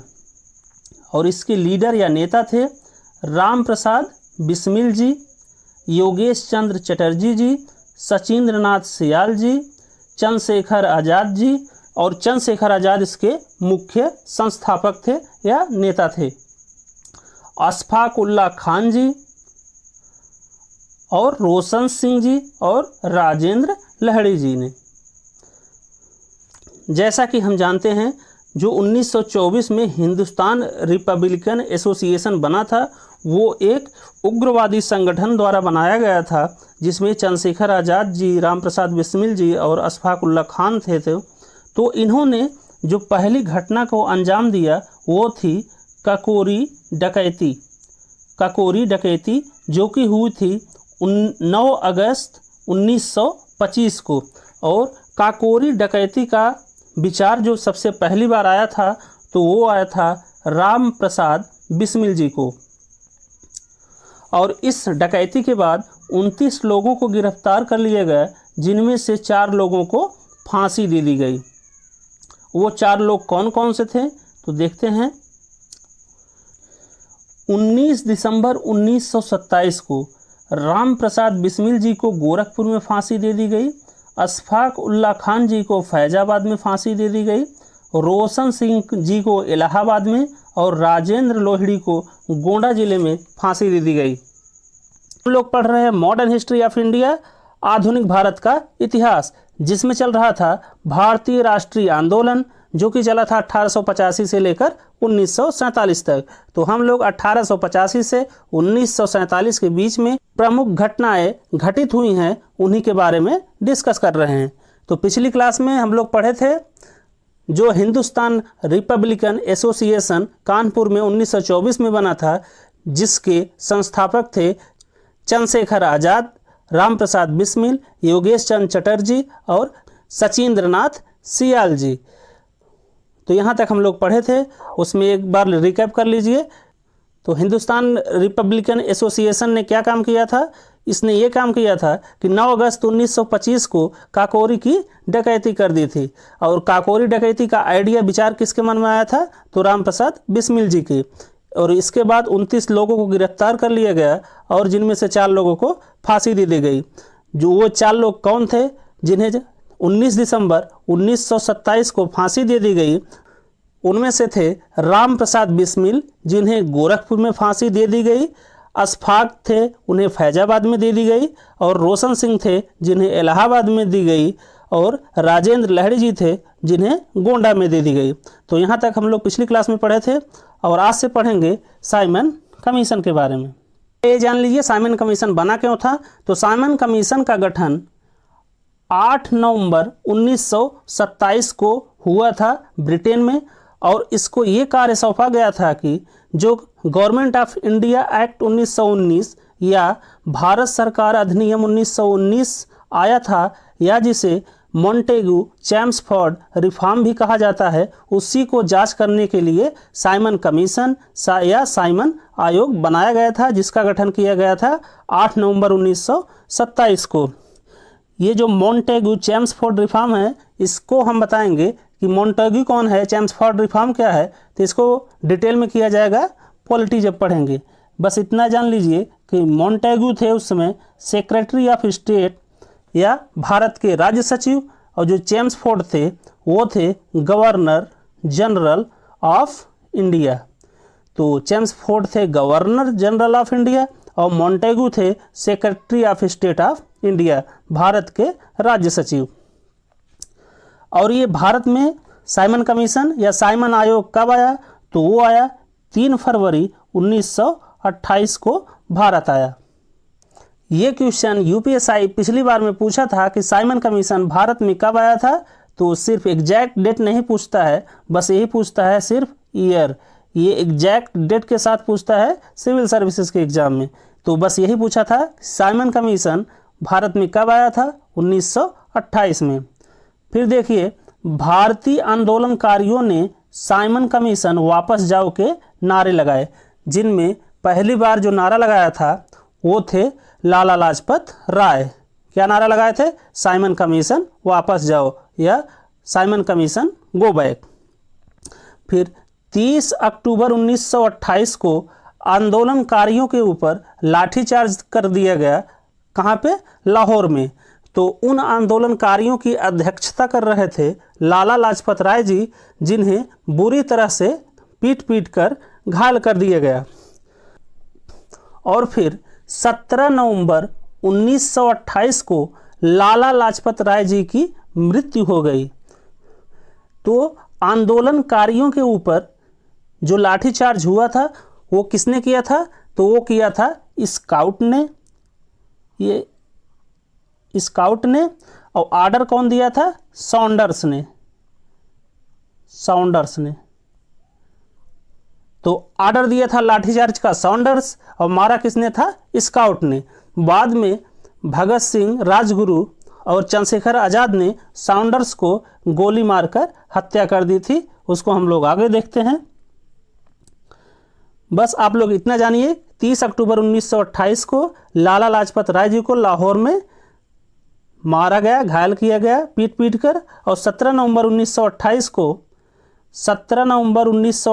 को लाला लाजपत राय जी की मृत्यु हो गई। फिर भगत सिंह जी एक पार्टी बनाए थे जिसका नाम था नौजवान सभा। इसका गठन कब किए थे? तो 1926 में। कहाँ पे किए थे? पंजाब में। ये भी है, इसको भी याद रखिएगा। उसके बाद फिर बना हिंदुस्तान सोशलिस्ट रिपब्लिकन एसोसिएशन, या जिसे HSRA भी कहा जाता है। इसकी स्थापना हुई 1928 को दिल्ली में, जिसके संस्थापक थे चंद्रशेखर आज़ाद, भगत सिंह और राजगुरु। तो HSRA ने 2 मुख्य काम किए थे, जिनमें आपको सुनकर मज़ा आ जाएगा। तो पहला काम किए थे, 8 अप्रैल 1929 को भगत सिंह और बटुकेश्वर दत्त ने केंद्रीय विधान परिषद या सेंट्रल लेजिस्लेटिव असेंबली में बम फेंक दिए। और किस लिए फेंका था? तो पब्लिक सेफ्टी बिल और ट्रेड डिस्प्यूट बिल के विरोध में वहाँ पे बम फेंक दिया केंद्रीय विधान परिषद में, जिसे असेंबली बम कांड भी कहा जाता है। बहुत बार क्वेश्चन में आया है। तो ये कब हुआ था? ये हुआ था 8 अप्रैल 1929 को। फिर दूसरा काम किए थे, जो हम बता रहे थे कि सॉन्डर्स का मर्डर कर दिए थे। कौन कौन? 3 लोग। तो भगत सिंह जी, चंद्रशेखर आज़ाद और राजगुरु जी ने। और सॉन्डर्स का मर्डर कब किए थे? तो 17 दिसंबर 1928 को लाला लाजपत राय जी का बदला लेने के लिए सॉन्डर्स का मर्डर कर दिए थे। फिर एक चीज़ यहाँ पे छूट गया है, वो देख लीजिए। 23 मार्च 1931 को भगत सिंह, राजगुरु और सुखदेव जी को शहीद कर दिया गया। अर्थात इन लोगों को 23 मार्च 1931 के दिन फांसी दे दी गई। 27 फरवरी 1931 को चंद्रशेखर आज़ाद जी शहीद हो गए। तो कहाँ पे शहीद हुए थे? आज़ाद, इलाहाबाद में। जैसा कि लोग कहते हैं कि गांधी जी चाहते तो भगत सिंह की फांसी रुकवा सकते थे, लेकिन भगत सिंह की फांसी सिर्फ एक आदमी रुकवा सकता था, वो थे चंद्रशेखर आज़ाद जी।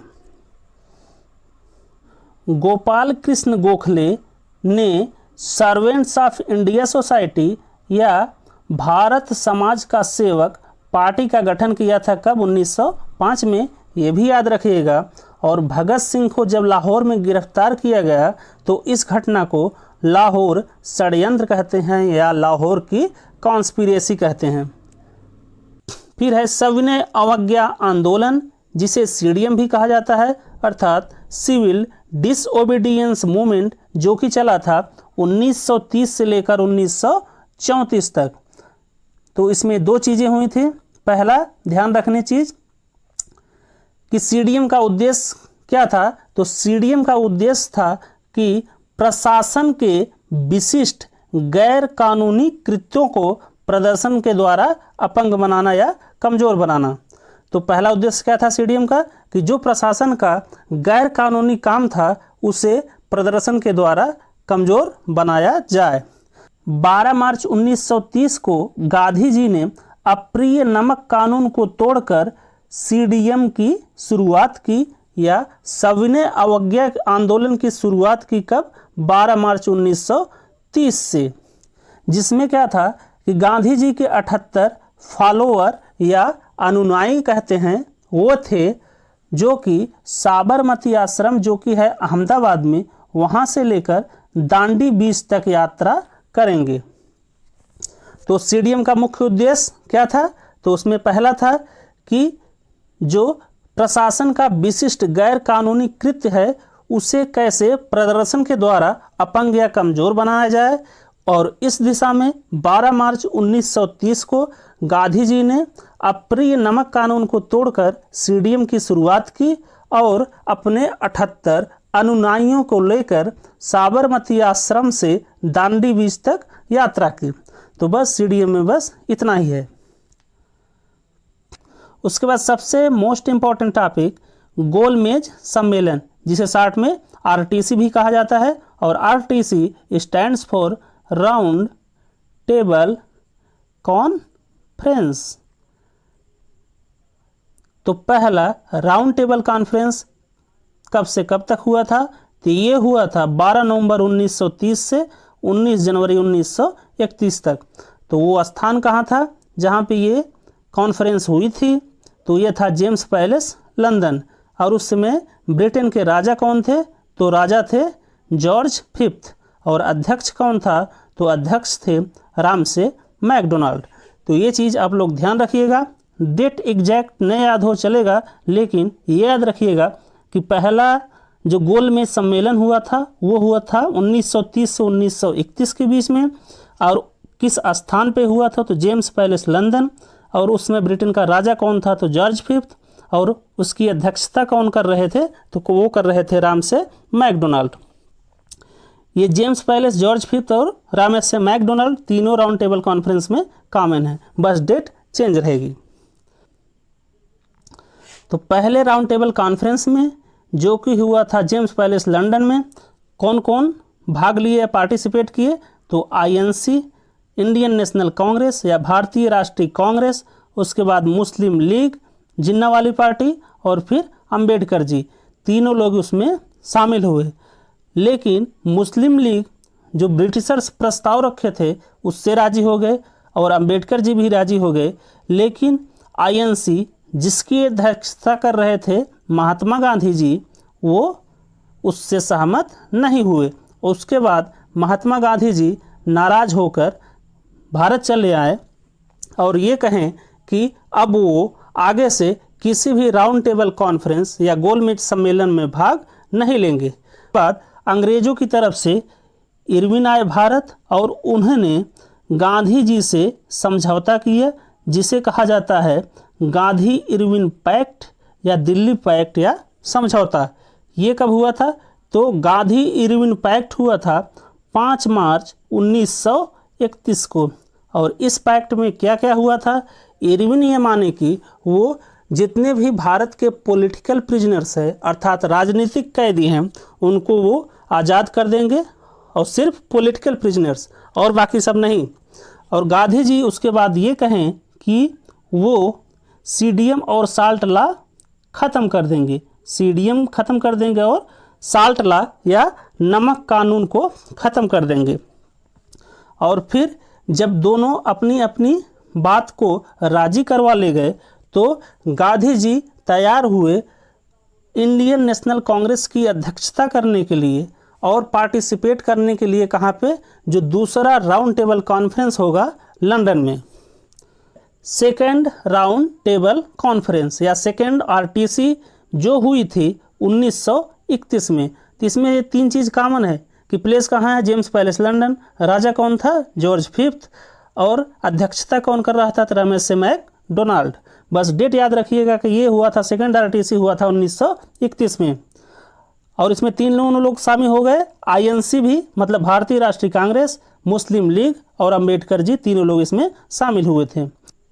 और गांधी जी 1931 के अंत में लौटकर भारत आए और फिर अंग्रेजों के प्रस्ताव से वो सहमत नहीं हुए और दोबारा सबने अवज्ञा आंदोलन शुरू कर दिया, पार्ट 2, जो कि चला था 1932 से लेकर 1934 तक। और इसी दूसरे राउंड टेबल कॉन्फ्रेंस में अंबेडकर जी ने सेपरेट इलेक्टोरल कॉलेज की मांग कर दी दलितों के लिए। दलितों के लिए अलग से एक इलेक्टोरल कॉलेज की मांग कर दी अंबेडकर जी ने। फिर क्या हुआ? 16 अगस्त 1932 को मैकडोनाल्ड पुरस्कार दिया गया, जो कि दिया जाता था दलित माइनॉरिटी के क्षेत्र में, जिससे ये जो मैकडोनाल्ड पुरस्कार है इसे कम्युनल अवार्ड भी कहा गया। उसके बाद गांधी जी हो गए नाराज कि भारत में जातिवाद फैल रहा है। फिर 20 सितंबर 1932 को गांधी जी ने भूख हड़ताल कर दिया। कहाँ पे किया?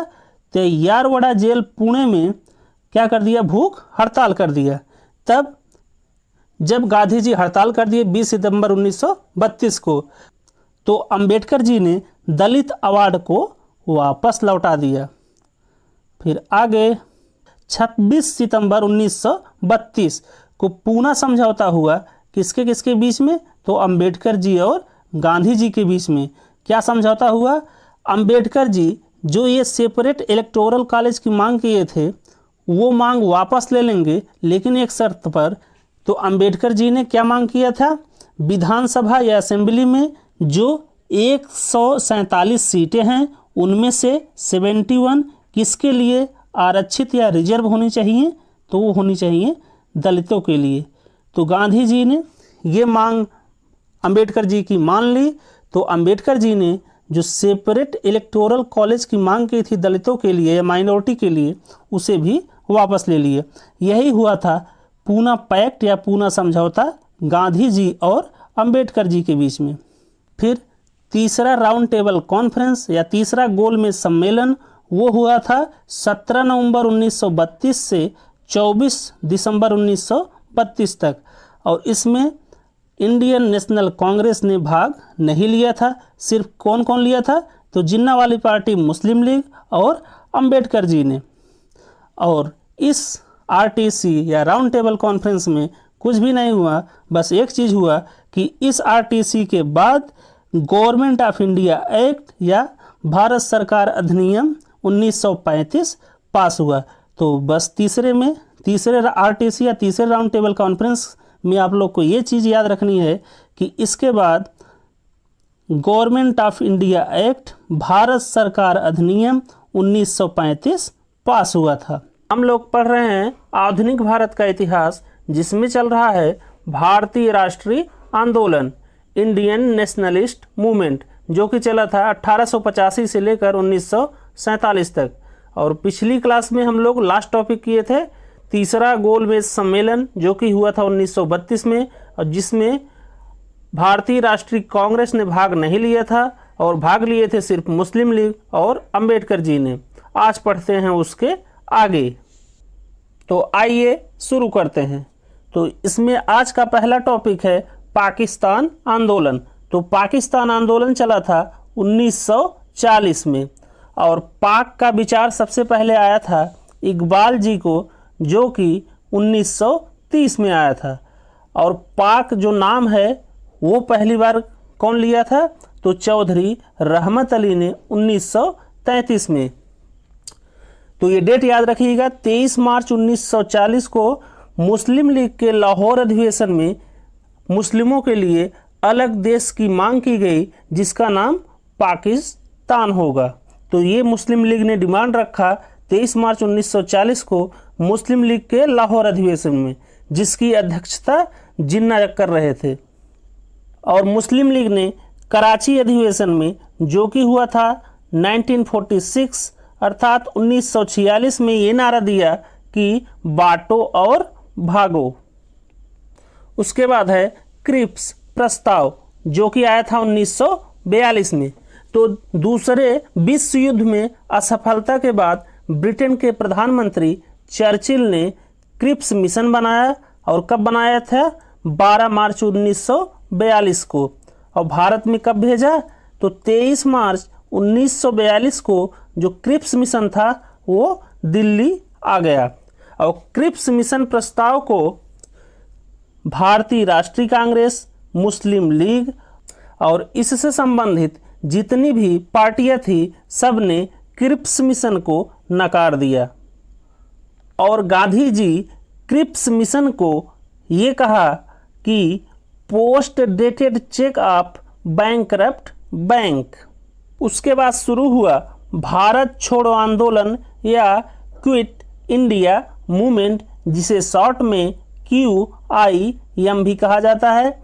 और भारत छोड़ो आंदोलन 8 अगस्त 1942 को स्टार्ट हुआ, और भारत छोड़ो आंदोलन को अगस्त आंदोलन, वर्धा प्रपोजल या लीडरलेस आंदोलन भी कहा जाता है। और भारत छोड़ो आंदोलन के प्रस्ताव को अंतिम रूप से पास किया गया भारतीय राष्ट्रीय कांग्रेस के बॉम्बे अधिवेशन में।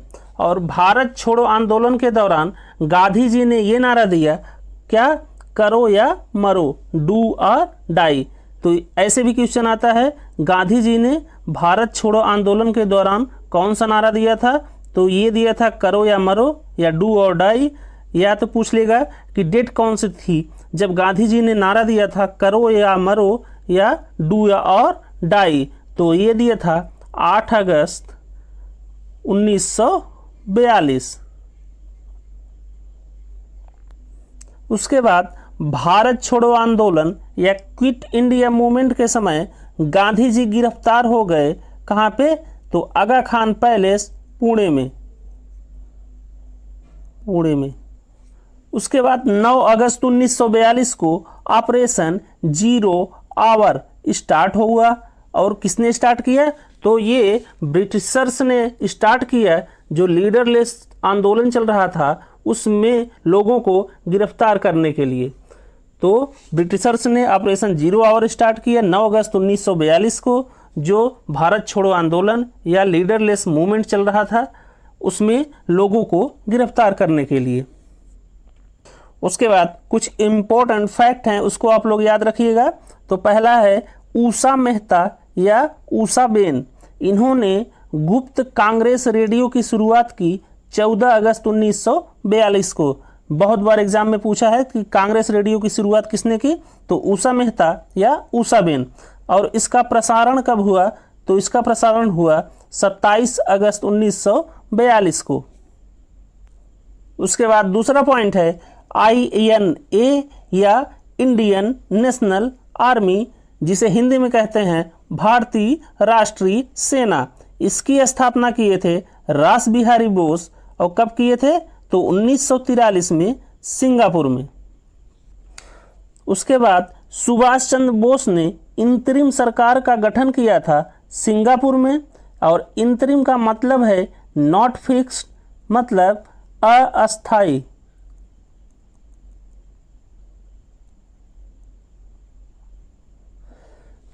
तो सुभाष चंद्र बोस ने इंतरिम सरकार का गठन किया सिंगापुर में। और भारतीय राष्ट्रीय सेना का गठन किया रास बिहारी बोस ने 1943 में सिंगापुर में। और सुभाष चंद्र बोस जी 2 नारा दिए। पहला कौन?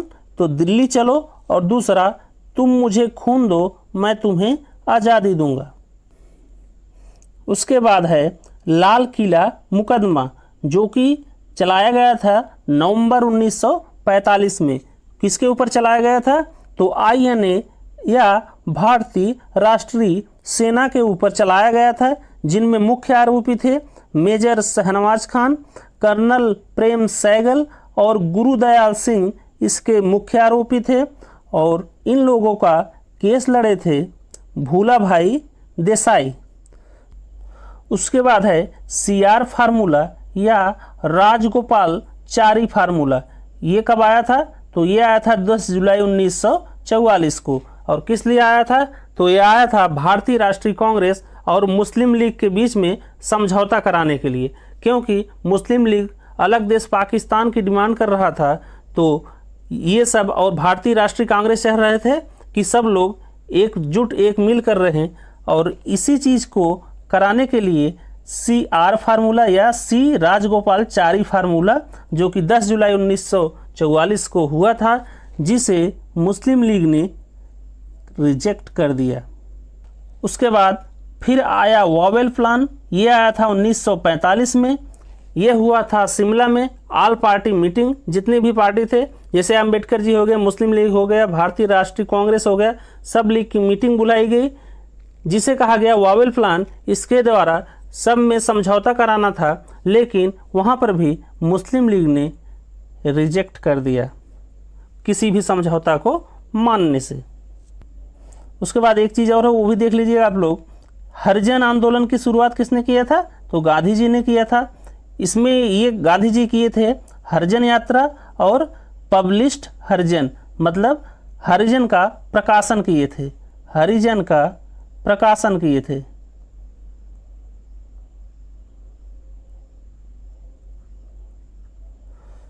तो हरिजन आंदोलन कौन शुरू किया था? गांधी जी, जिसमें वो किए थे हरिजन यात्रा और हरिजन का प्रकाशन। उसके बाद है कैबिनेट मिशन 1946। तो कैबिनेट मिशन भारत में आया था 24 मार्च 1946 को दिल्ली में। फिर उसके बाद बना संविधान सभा, या जिसे कहा जाता है कॉन्स्टिट्यूएंट असेंबली। फिर इसका इलेक्शन हुआ जुलाई 1946 में। फिर 12 अगस्त 1946 को जवाहरलाल नेहरू, या जिसे शॉर्ट में JLN लिखा गया है, को बुलाया गया माउंटबेटन की तरफ से, जो उस समय के वायसराय थे। सरकार बनाने के लिए बुलाया गया किसे? जवाहरलाल नेहरू को 12 अगस्त 1946 को। फिर इसी दिन को मुस्लिम लीग ने 12 अगस्त 1946 को कम्युनल राइट अर्थात सामुदायिक दंगा भड़का दिया पूरे भारत में। फिर गांधी जी ने उस दंगे को कंट्रोल किया। उसके बाद लॉर्ड माउंटबेटन, जो उस समय के वायसराय थे, गांधी जी को बोले 1 मैन बाउंड्री फोर्स। तो 1 मैन बाउंड्री फोर्स किसने कहा था? तो लॉर्ड माउंटबेटन ने। किसके लिए कहा था? तो गांधी जी के लिए। फिर 2 सितंबर 1946 को इंतरिम सरकार बनी। यहाँ पर भी देख लीजिए, इंतरिम मतलब अस्थाई। तो अस्थाई सरकार बनी 2 सितंबर 1946 को। और शुरू में जब इंतरिम गवर्नमेंट या अस्थाई सरकार बनी थी 2 सितंबर 1946 को, तब उसमें मुस्लिम लीग शामिल नहीं हुआ था। लेकिन 20 अक्टूबर 1946 को मुस्लिम लीग भी उस सरकार में शामिल हो गया। लेकिन बाद में अपनी डिमांड के लेकर अड़ग रहा कि हमें मुस्लिमों के लिए अलग देश पाकिस्तान चाहिए, तो इसे बाद में अलग किया गया। तो किस प्लान के तहत अलग किया गया? तो 34वें वायसराय थे भारत के लॉर्ड माउंटबेटन, उन्हीं के प्लान के तहत भारत और पाकिस्तान को अलग कर दिया गया, जिसमें 15 अगस्त 1947 को भारत को आज़ाद घोषित कर दिया गया। और इसके एक दिन पहले 14 अगस्त 1947 को पाकिस्तान को आज़ाद कर दिया गया। मॉडर्न हिस्ट्री ऑफ इंडिया में एक छोटा सा टॉपिक और है, चलिए उसको भी देख लेते हैं। तो इस टॉपिक का नाम है संपादक पत्र या कोटेशन। मतलब भारत के जो स्वतंत्रता सेनानी थे, उन्होंने क्या बोला, क्या स्लोगन दिया या क्या कोटेशन दिया, और कौन सा पत्र लिखे या संपादकीय लिखे। तो चलिए देखते हैं। तो सबसे पहले गांधी जी के बारे में देखिए। तो नवजीवन, यंग इंडिया, हरिजन और माई एक्सपेरिमेंट विथ ट्रूथ, तो किसने लिखा था? तो ये लिखे थे महात्मा गांधी जी। उसके बाद केसरी, मराठा, गीता रहस्य, ये कौन लिखा था? तो ये लिखे थे बाल गंगाधर तिलक जी। और फिर कॉमनवेल्थ, ये किसने लिखा था? तो ये लिखी थी एनी बेसेंट। उसके बाद अगला है इंडिया डिवाइडेड, ये किसके द्वारा लिखा गया?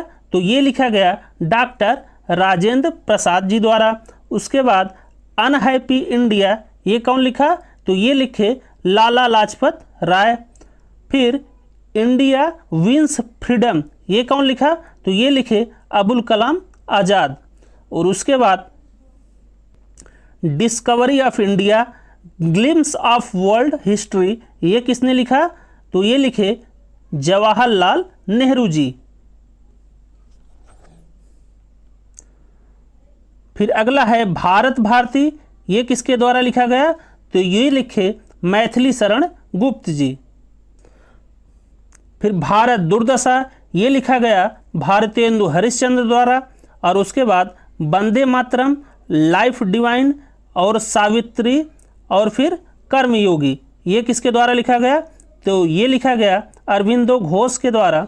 और फिर सत्यार्थ प्रकाश, ये लिखे दयानंद सरस्वती।